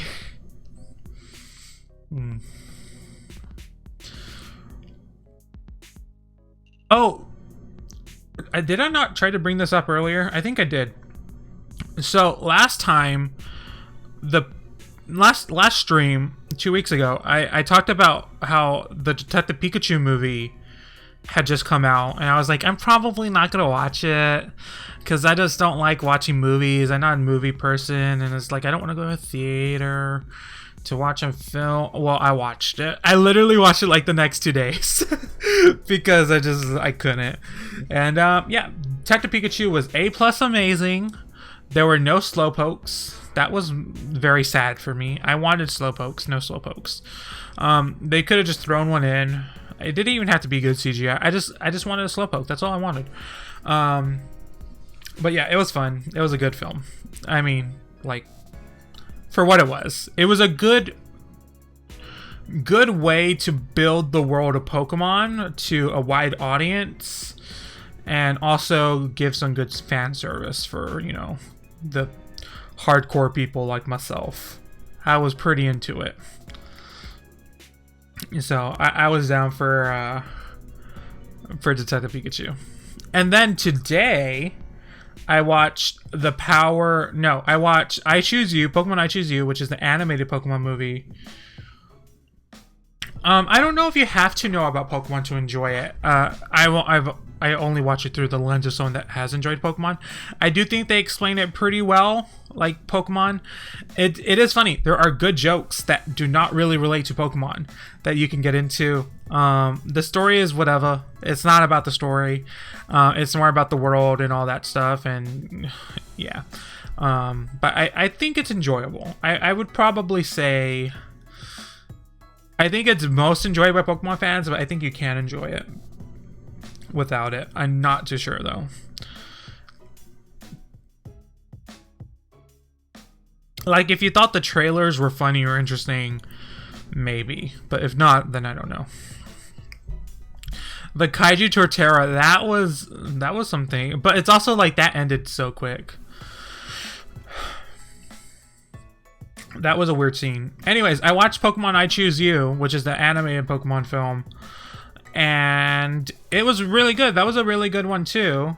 It's like full pandering to Pokemon people that watch the anime. And I liked it. I liked it for that reason. It was like, there were so many throwbacks to, it was basically kind of like the story of the anime, if the anime was like consistent. But that was actually good. I enjoyed that one a lot. Then I watched The Power of Us, which is the second of that iteration of Pokemon movie. And it wasn't good. The Power of Us, which is like the Pokemon I choose is about Ho-Oh, and The Power of Us is about Lugia. That one's bad. That was not good. And I fell asleep, and that's why I was late. I was late because I watched that film. Because I fell asleep. Like, I literally watched it and then fell asleep. Like, it bored me to sleep. I was like, I'm gonna stay up just to get to the end. And then I got to the end, and I was like, this was boring.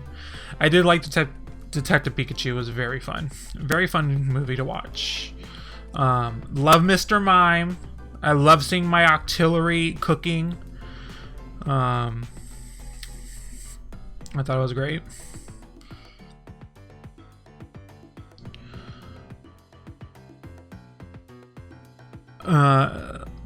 Yeah, it was the only way to explain why Pikachu was talking, and Pikachu needed to talk in this film. Pikachu needed to talk for there to be a Pokemon character that people could interact with.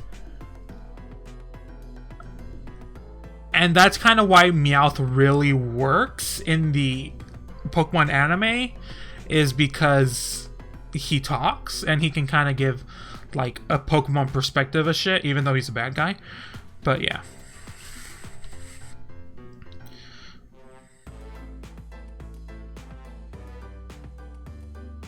But yeah, the plot's not why you watch Detective Pikachu.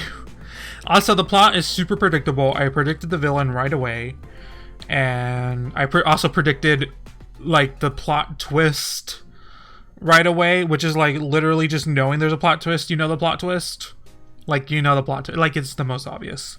Like, once you know the plot, you know the plot twist. And love my Bulbasaurs.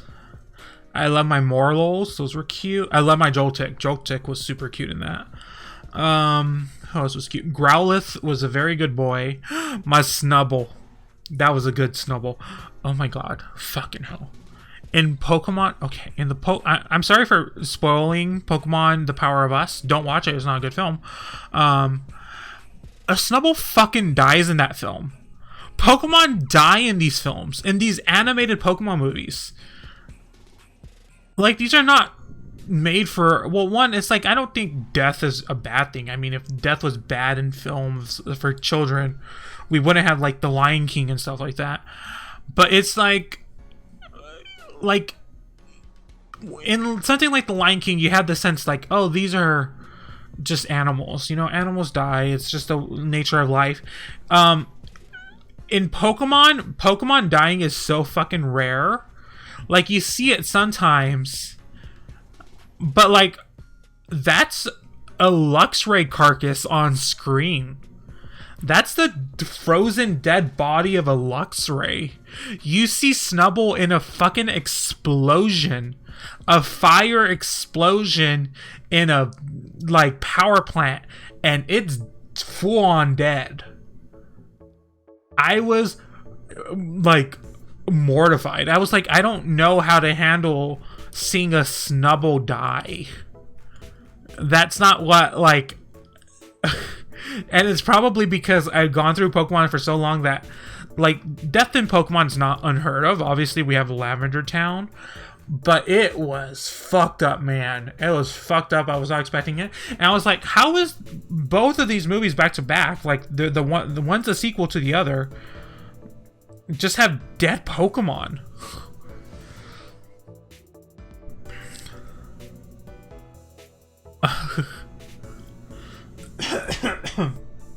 Anyways, that's my rant about the animated Pokemon films.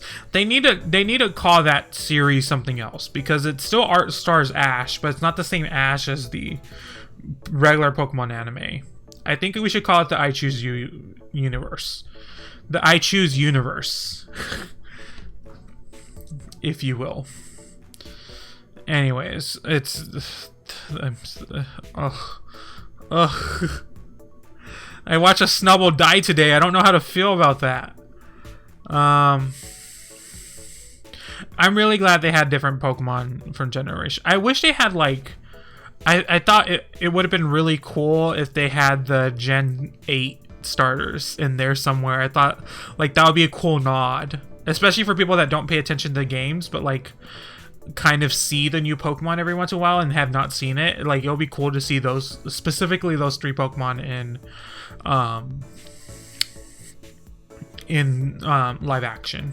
Well, it's still animated, but to make it seem like it's real life. We need a term for that. We need a term for CGI animation that is supposed to look like live action, or is supposed to be put into real worlds.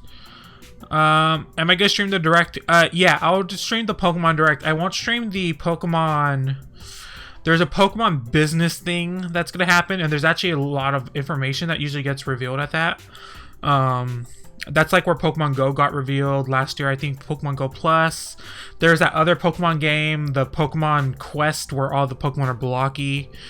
That's gonna get revealed. That's like happening tomorrow. I won't stream that because it's like a business meeting, so it's fucking boring.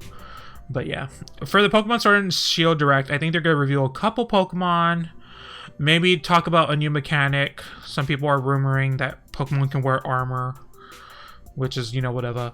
And then I think they're gonna talk about Poke Transfer, how you're gonna get Pokemon from your 3DS to the Switch.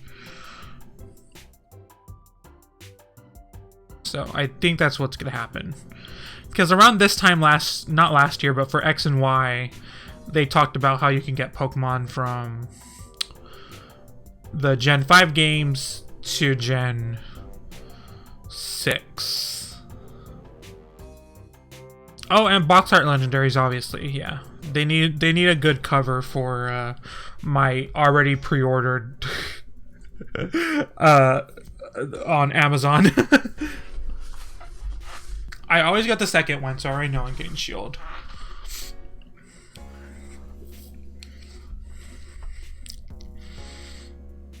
But yeah. So that...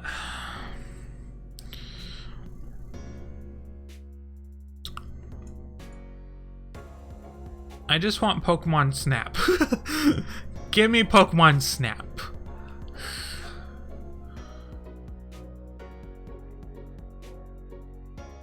Are my non-Drag Race streams live streams or just uploads from Twitch streams?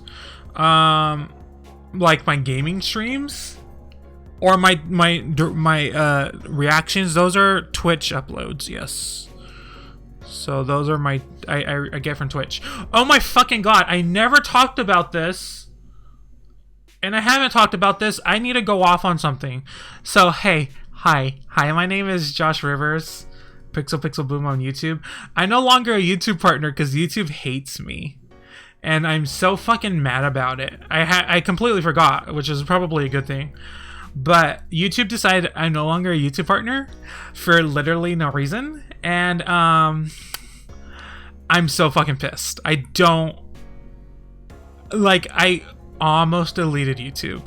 If I didn't do these streams, I probably would have deleted YouTube because I was so mad. And it's not the fact like I don't make money off of this, but it's like they really demonetized my entire channel for no reason. When did this happen? This happened literally during the Super Mario Maker 2 Direct. I was streaming it. I got the email. You can literally hear it in my voice. You could hear it in my voice that I was like, oh fuck, yeah, I'm gonna stop the stream now and go try to deal with this. That YouTube is the worst customer service, or whatever you want to call it. Creator support is what they call it. And they just keep sending you the exact same information. It's like, what did my channel do? It didn't do anything. I was so fucking pissed off. I actually cried, and that is the actual truth. Okay, I can bring up the fucking emails. I want to say the exact reasons they demonetized my channel, because it's full bullshit.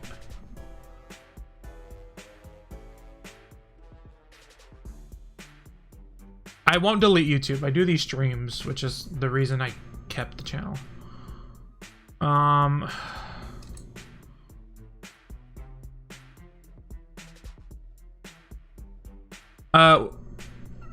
They say it's for reused content. Where is this fucking email? Did I delete it out of anger? I may have deleted it out of anger.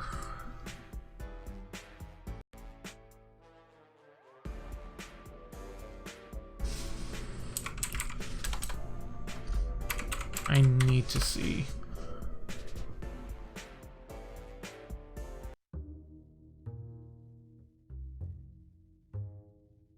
Oh, there we go. Your channel is no longer eligible to monetize. Learn how to reapply. So they want me to reapply for this shit in a month.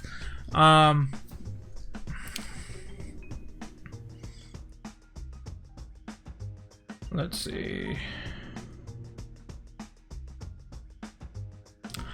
Here's why your channel wasn't approved for monetization. Reuse content.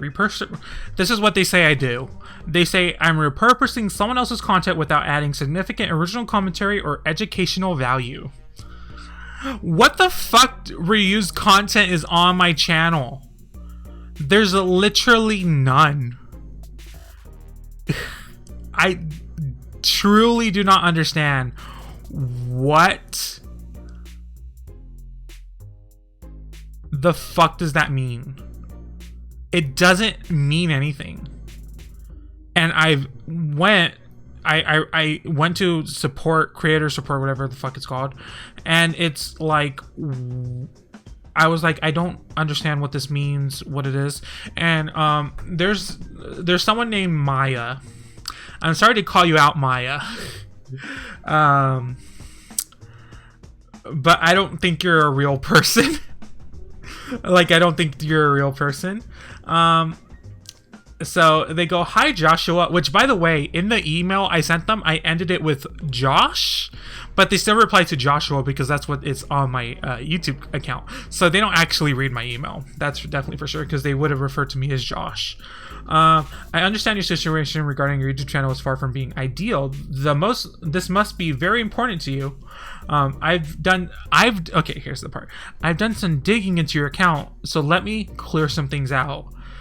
As a participant in the YouTube Partner Program, you must meet several content quality guidelines. I've looked at them. I reach all of them.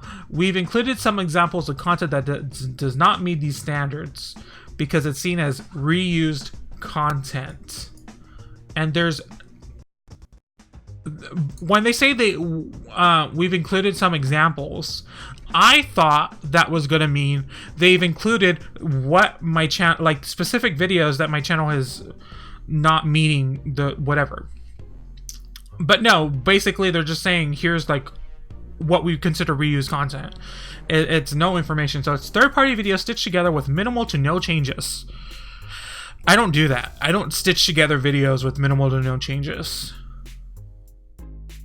So yeah, those are like compilation videos. I don't do that.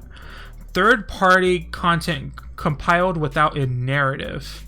Again, don't do that. Content uploaded somewhere else first. Now, you could have an argument for that because I do upload Twitch streams, but the thing is the Twitch streams get deleted. Like, they're gonna get deleted. Like, so it's like it's uploaded somewhere else, but it's also I'm not the only person that does this, like, at all.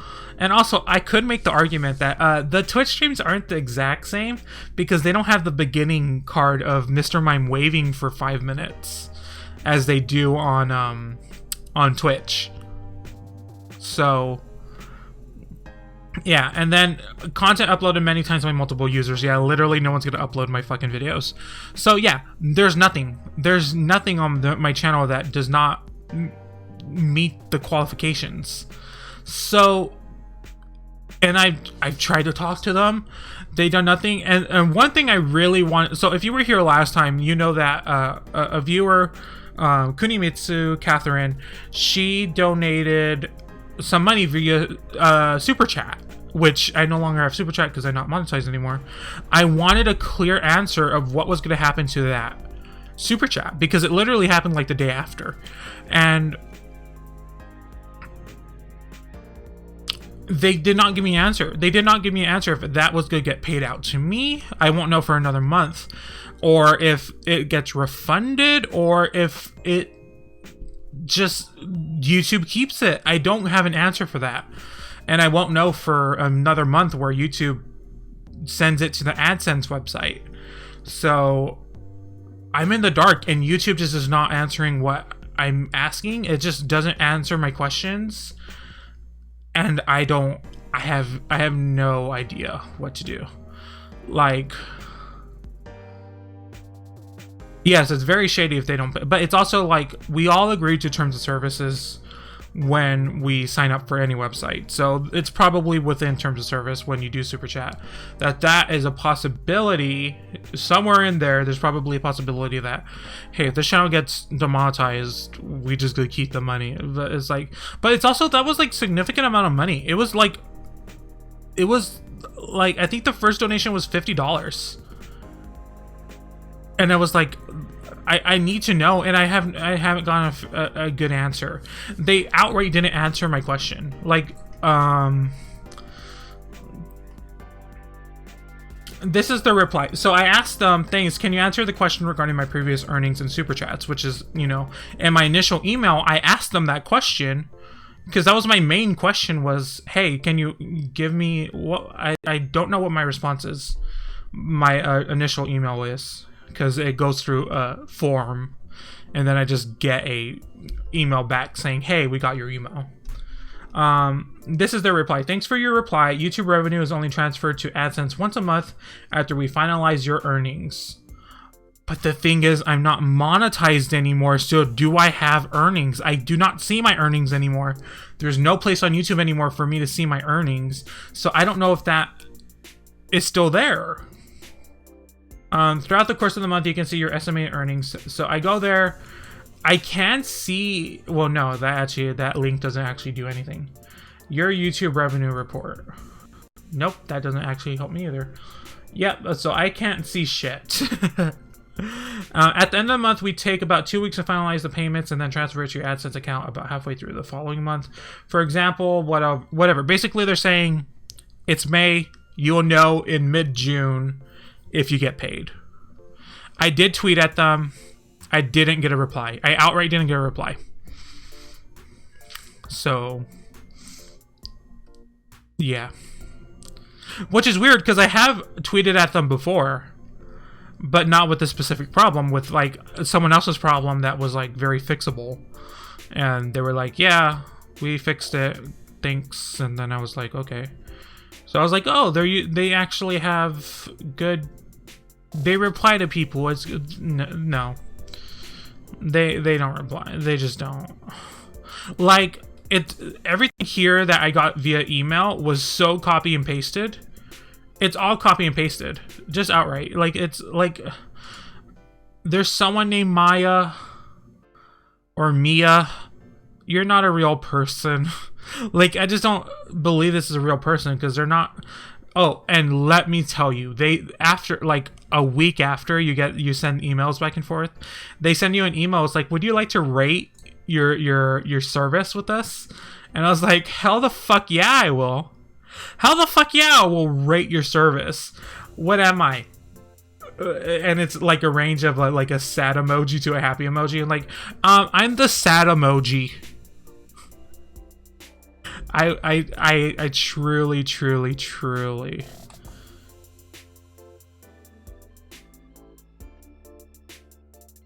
I don't think I've ever been. I've hated YouTube as a platform for so long. But I have literally, if it wasn't for these streams, like literally if it wasn't for these streams, I wouldn't be on YouTube, period. I would be a watcher. I would not even deal with I would have deleted this channel, like full on, if I didn't do these streams. And I would have regretted that later, because it's like sometimes I do like seeing that I uploaded something and I've uploaded like 600 videos. No, I don't know if that's 600. I think it's 600 videos that people have seen, and none of them are against terms of service. It's fucking ridiculous. Like, I just don't know what. And then, okay, I want to reapply next month just to see what happens and just see if I get partnered. But I don't think I will. I don't think I will, because my views are not good. I don't have good views now. Now I don't have good views. So now they're like, no, we're not going to partner you because you don't get any views.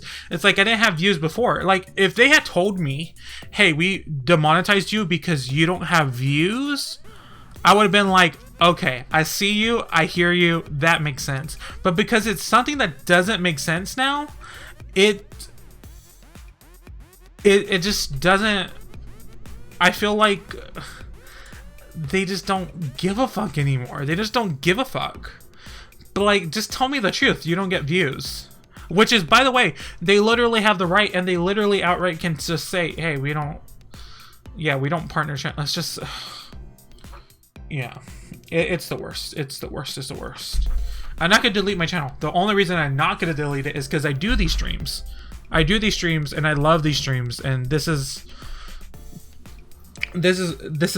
all, like, the only reason I have this YouTube channel anymore. Because I don't even like the name Pixel Pixel Boom. Like, I don't even like that name anymore. I want to change my @ on Twitter. I can't change it on Twitch, which is like 100% like the reason I don't change it.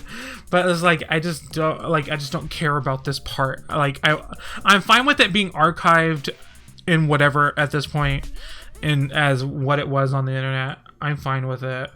But fucking hell. I truly was never so pissed off at YouTube than was that. And then, of course, like, my ass is like, I go in the community tab and I post fuck YouTube just outright, and then I start getting emails back and forth, and then before I realized Maya was a bot, I just go, oh well, they probably saw that and said, yeah, we're not gonna fucking monetize this person again. It's just bullshit.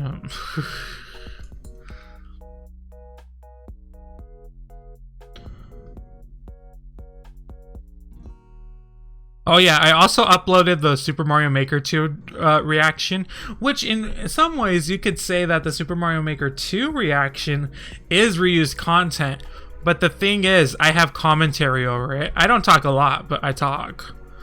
So it's not reused content. And if it was, they could tell me. And I would delete it. I would delete literally every reaction, every E3 video, whatever the fuck, whatever it is. But it's like, reactions get views, and I don't see you demonetizing other reaction channels. So get the fuck out of here.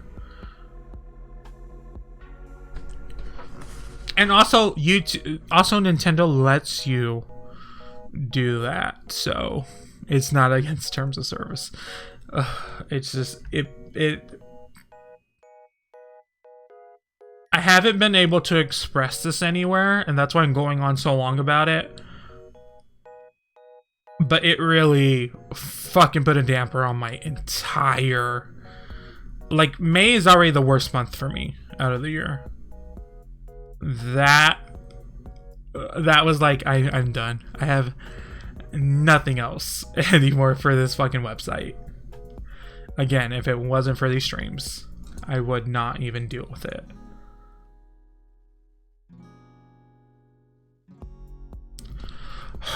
But I think I'm done with that. Go long as I need to go. I don't think I have anything more to say. We'll know mid-June whether they will still pay out someone that's not monetized on YouTube anymore or not. And that is It's kind of every May. May was the month last year where I quit YouTube. And then what happened the May before? I think the May before was pretty fine. May was also the month I dropped out of high school.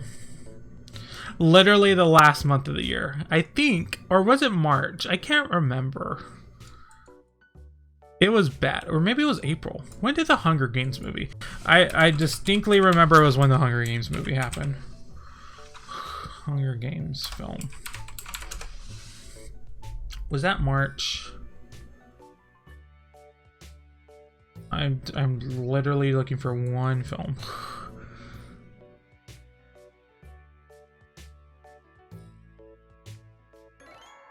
It was March, okay. It's not every May. Just been like the past couple Mays. I hate Mays though. They're instantly the worst. I want to skip May. But yeah. I guess that's it. That's it on that. I can rant about Mario Kart Tour. I already have some anger. I can just keep the anger going for Mario Kart Tour. God, what a shitty fucking app that is. Holy fuck, I'm so over Mario Kart Tour. I'm over it because I keep playing it. Because it's probably the best way of adapting the gameplay in Mario Kart for mobile. It's the best way. It's like it's done pretty well. Now the problem is literally everything else with the app. It's so fucking just the mobile trappings. Okay, here's what makes it bad. So okay, here is a common thing that has been happening that pisses me off. First place doesn't fucking matter. It doesn't matter. Ultimately, it doesn't matter. What Mario Kart Tour is a points-based game. It's not a racing game. It's a points-based game. You do get more points for getting it first. So it is, you know, kind of... it's kind of the goal. But ultimately, if you can get enough points outside of getting the first place, then you can literally just not get first place and still beat the level to get all 5 stars. Which I have done. I have gone in second place multiple times on different levels. And gone in all 5 stars and went, well, I don't need to get first because first literally doesn't matter. And it also punishes you for being in first. So when you're in first, you're no longer in the action when you get like so far ahead. You're no longer in the action, and how you get points is interacting with people, hitting them with items, all that bullshit. And it just doesn't work that way because you don't get any points. You don't get any points for being in first and being so far ahead. So like I have gotten first and went, oh, I would have gotten more stars if I held back, got like a blue shell and used it and then hit everyone, and then I would have gone in, like I would have racked up so much points. No, in Mario Kart, points don't exist. Points don't exist in regular Mario Kart. It doesn't matter. Like points, you only get points for beating the level, and then you get like points per cup. But that there's no cup points. That's only in Mario Kart Tour. There's only individual race points. And the other thing, and here's like the most egregious bullshit part. So each level has an attached character to it. So there's like 3 different levels. There's the base level, which is just like your normal, your whatever. Then you have the second base level. The second base level you get 2 items when you get an item box. So of course that's a huge advantage. But then if you really want to get into it, you get like the attached, like in Luigi's Mansion, you pick Luigi, you get 3 fucking items. 3 items. It's a huge advantage. Not only that, but if you manage to get when you get the item box, it does like the slot machine kind of a thing. If you get 3 of the same items, you get a star and you get unlimited use of the items during the duration of that star. It's such an advantage that it's basically impossible if you don't have those characters unlocked. You cannot win those you cannot win those levels. Like, I want to just play as my favorite character, and just that's how I do it. Like, I do it all the time. Whenever I play Mario Kart, I play as Larry Koopa because he's my favorite fucking Mario character in the entire series. But you cannot do that because you need to play as the specific character to actually win races.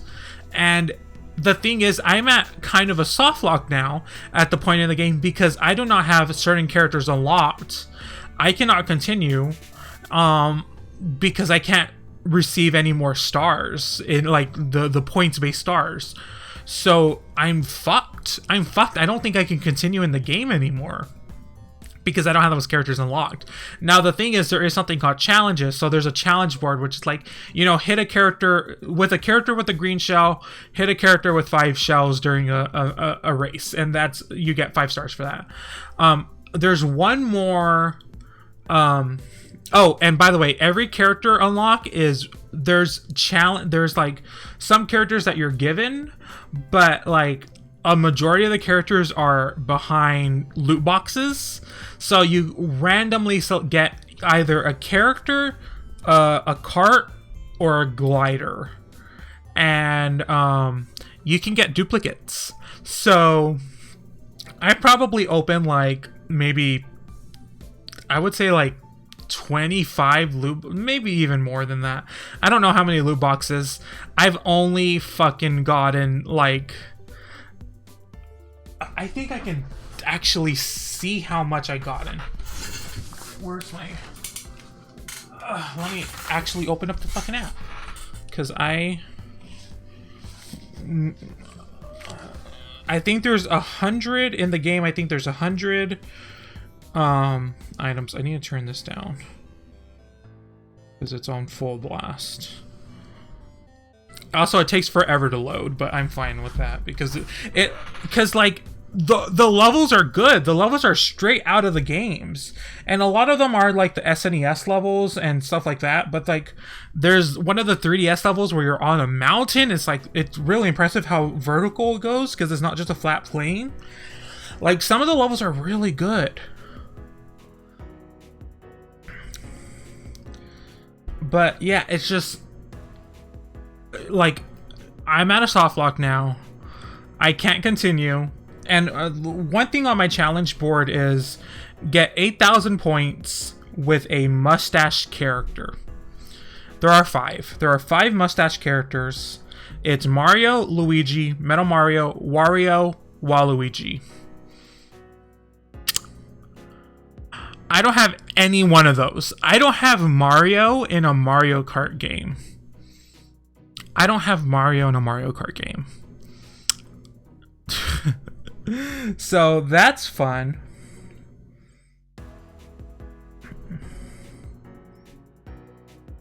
Okay, here's the thing. Okay, it tells me right there. Use your emeralds to fire off the pipe. So that's basically the loot box, is what I'm saying.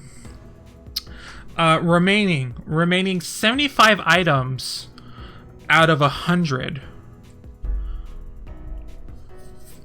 I have 75. I have 25 of 100 items. And the amount of duplicates I've gotten is fucking ridiculous. So what duplicates does is it upgrades your cart. It upgrades your cart a little bit, like very slightly. To the point where it's not even, like, it doesn't mean anything. It's like, really, I got a fucking duplicate? It doesn't mean anything. So, who was the default? The default is a random character. You get a random character. Mine was Peach, so I was happy about that because I got Peach. And then you like immediately unlock Toad. But I always think about that. What if you randomly unlocked a Toad and then you get Toad again?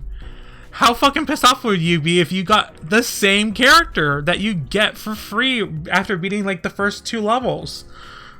It's the randomness of it that makes it so fucking dumb. Like, I should not be able to get fucking duplicates in this. So here's the thing. In this app, it is free. It is free. I'm in a beta test, so I would show like images and stuff, but I'm not allowed to. I can talk about as much as I want about it.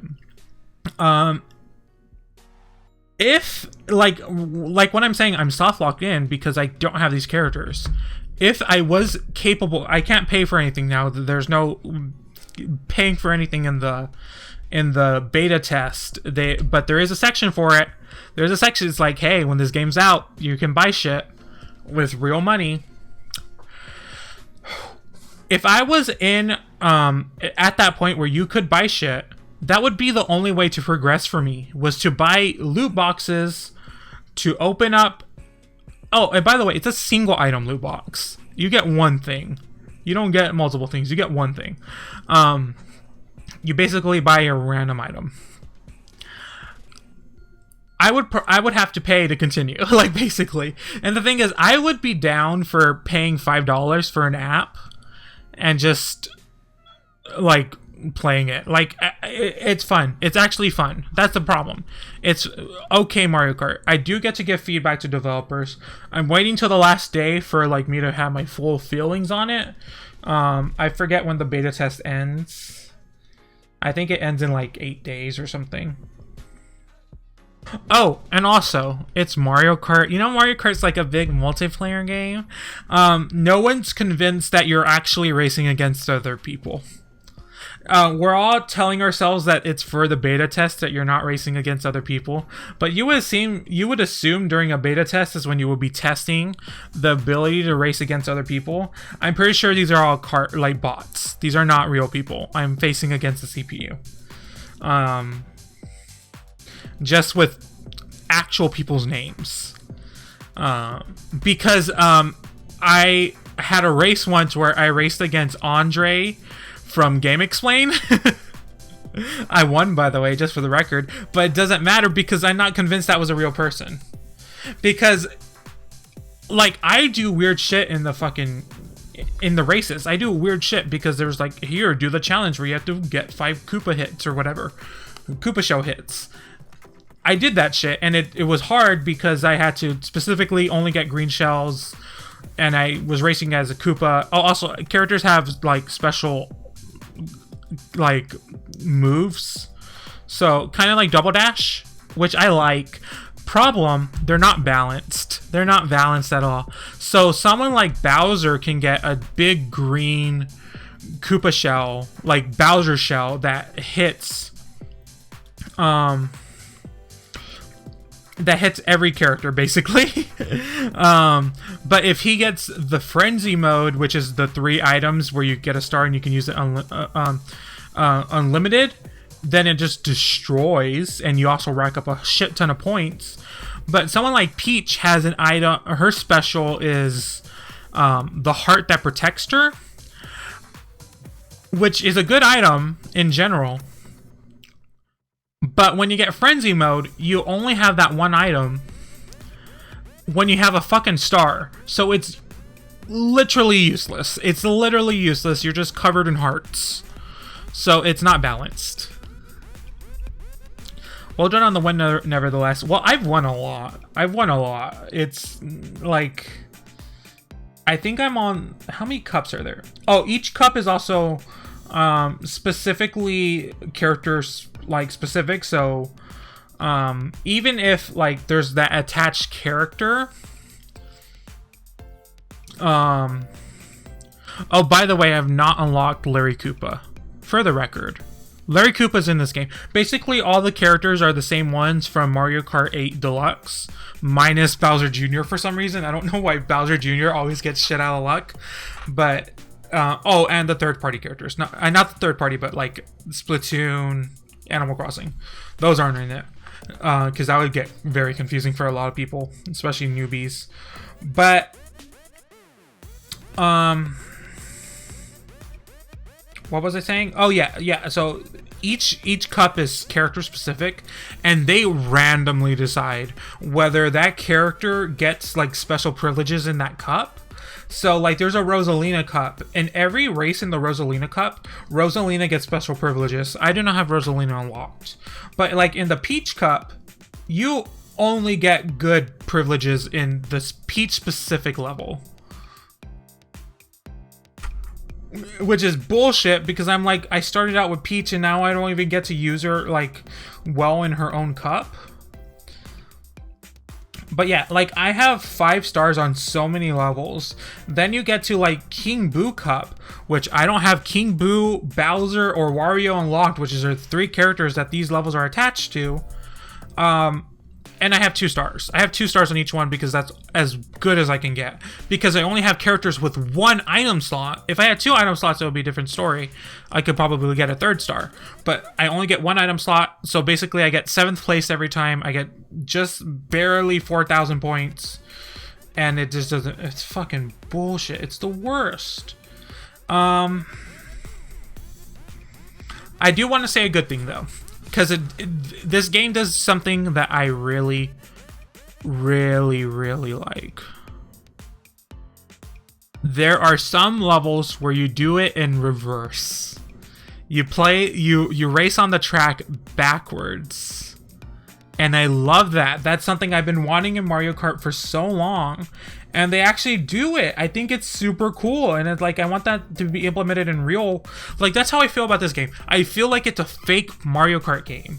Like, I call Mario Kart 8 Deluxe a real Mario Kart, and I call this a fake Mario Kart. Because it's fake. It's not... It doesn't feel real because it's not like I care. I don't have the same intensity. But here's the thing. I did watch some regular Mario Kart today. I was watching someone stream it. And I was like, oh my god. Mario Kart Tour has fucked me up on Mario Kart. Because I don't think the same anymore. I don't think the same. I've been playing this game so much that I don't think the same about Mario Kart anymore. Because it's like, I don't care about protecting myself and staying in first. I care about hitting other characters and getting points. And I'm like, oh my god, Mario Kart Tour may have ruined Mario Kart for me. Because I do not think the same when I watch Mario Kart. I have not played Mario Kart 8 in a while though. So we'll see how that works when I get there. But yeah. Oh, also, there's that normal ass, like, waiting. So, like, if you play 5 matches real quick, you have to wait, like, 10 minutes to get another heart, and then, like, another 30 minutes to get the second heart, and then, you know, that bullshit. Also, when you unlock a cup, you have to wait 2 hours for that cup to get fully unlocked. It's that waiting bullshit that it's like, oh, you can buy your way to more hearts, or you can buy your way to get to that cup early. It's like, it's so egregious.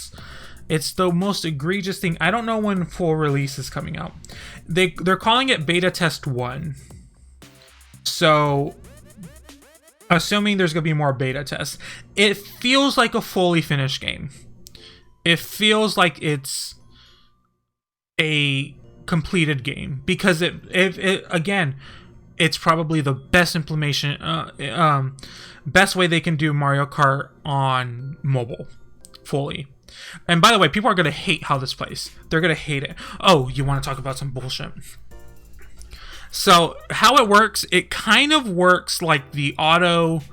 In Mario Kart 8, there's that auto driving thing where, like, you can toggle a button and it drives on the track for you for, like, people that are, you know, need some help with Mario Kart and need help staying on the track. It works like that, so it drives automatically no matter what. And then you can play this game with 1 finger, and you can change directions. Now, the thing is, I think this works really well. Some people are not gonna like it. Problem. In that mode in Mario Kart 8, it's impossible to do shortcuts. Literally impossible. It's so hard. It takes so much effort. It's the same thing here. And I would not care about that if they didn't keep those fucking ramps and those, like, if they took out the shortcuts, I would be fine. If they took out the shortcuts, I would have been fine with it, because it's impossible to do shortcuts. Like, I'm on a straight path and then it does like a curve to the right and then it curves back to the left. And it's like, you can, like any other Mario Kart player, I was like, I have a mushroom, I'm gonna drive across this path, this patch of grass, and go. I hit the mushroom, it fucking mushrooms in the direction of the track. So I don't take the shortcut, instead I just take the regular track. It's like, why did I use this mushroom here? It's not where I want it. It's like, it's impossible to do shortcuts in this game. It just doesn't work, and it's just it's bullshit. Also, to move your direction, you swipe your finger. I have a bad habit of when I swipe the direction and slightly down. Swiping down in this game throws items backwards, and I throw my items backwards all the time. There are shortcuts in Mario Kart. There's shortcuts galore in Mario Kart, but it's like it's just little paths. It's not like full on different tracks. But it's like, oh, here's a patch of grass you can cut through and get to, like, you're in second, now you're in first, like something like that. But you usually need a mushroom, which I have a mushroom, and then it just doesn't work. I can talk on for hours about Mario Kart Tour. Mario Kart Tour is, like, genuinely, it's nothing. I literally have been just playing this game, and it's infinitely fascinating how fucked up it is. Like, they did so many. It could be great. It could be great. It could be great. Like, I would pay $5 for this. Period. If I could just play as any character I want. Like, that's the thing. I want to play as the character I want to play as. I don't want to play as specifically Yoshi, who I don't have unlocked, so I only have 3 stars on this level. I don't want to play as specifically Yoshi on this cup, because it's not fun. I want to be Larry Koopa. I want to be the character I want to play as, but you can't. And it's like, it would be one thing if I had my own character and then I can upgrade him, and then you and then eventually you could get him to be on equal playing field with, like, the very overpowered characters that are attached to the track. But you can upgrade characters, but it just doesn't. It's not going to balance out like that. It's like you get a speed boost. It's like, that's not enough. You need the multiple item slots, or you're fucked. Or you're fucked. How do you get? There was a sign up for the beta like a month ago. I signed up for it, and then I got they literally say you are randomly selected. So that's how it was. I'm sure you can find the APK if you use an Android device. You can find the APK online. It's online for sure, as this always happens, and you can definitely sign up for it. But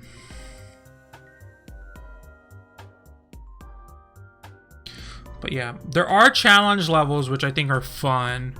Like a level where you don't crash, like don't crash into any of the Goombas, or you have bombs and then all you need to do is hit all the Goombas. Like, I like those levels.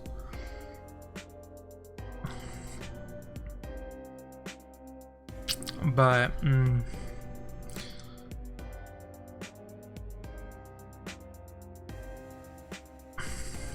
oh, I can talk about coins. So you get coins, like, as you drive, and usually that gives you a speed boost. I don't think it gives you a speed boost in this game. You just get coins. Once you collect enough coins, you can buy items with the coins. Like, it randomly selects 3 items. So, like, right now I have a flower glider, a pipe cart, and a Yoshi cart. Problem is, they're super fucking expensive. So I've been playing this game pretty much nonstop. I'm level 22. I have about 4,000 coins. One item is 1,000 or 2,000 coins. So I've been playing for a long time. I basically don't have shit. I don't have shit. I can buy one item, and they're all duplicates, and you can't buy characters, as far as I can tell. So I'm shit out of luck. Like, the characters are what you need. You need the characters. You do get bonuses also for carts and gliders that are attached to that level as well. But they don't matter nearly as much as the characters, because just having 3 item slots changes everything. But yes. It's just, I am... Also, there's like a tournament kind of a thing that happens. It's called the weekly rankings,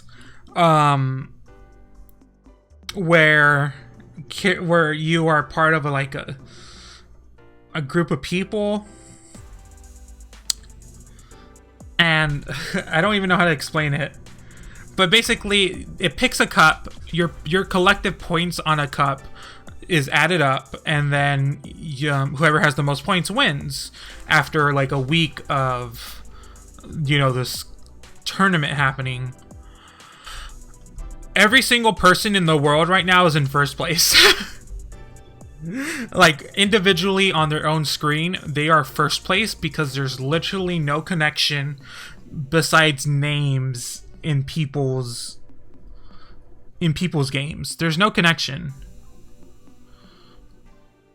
Oh my god.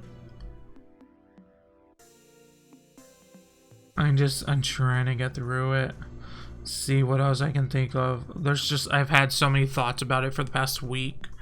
It's terrible. I do think it's a good game. It's a terrible fucking app. Like it's like the gameplay is kind of fine, except for the shortcut thing. But like it works and you will get used to it. But it's pretty bad. It's pretty bad implementation. Like I can't even fucking say that word. It's bad.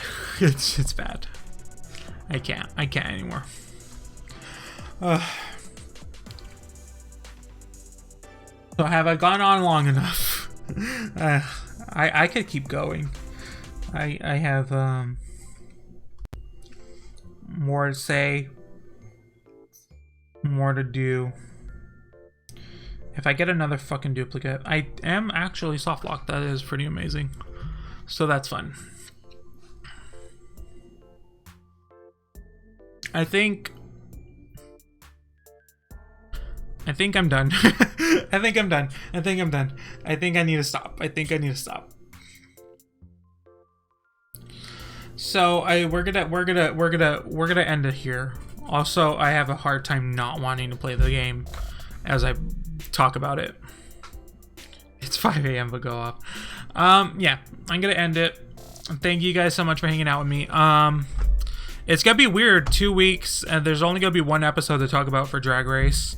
E3 is about to happen. The Nintendo Pokemon, the Pokemon Direct is gonna happen, and then the E3 Nintendo Direct is gonna happen. So E3 is gonna happen. That's gonna be fun. We'll see what we do during the summer. I don't fucking know. We had till August to talk about. Then we'll talk about Dragula in August, I guess. But yeah. I'll be back in 2 weeks. I will be coming back to Twitch in June, because I'm gonna let May play out for the rest of May. But thank you guys so much for hanging out with me. I'll see you guys in 2 weeks, and I'll try not to be late. I'm very, very sorry for being late today. Bye guys.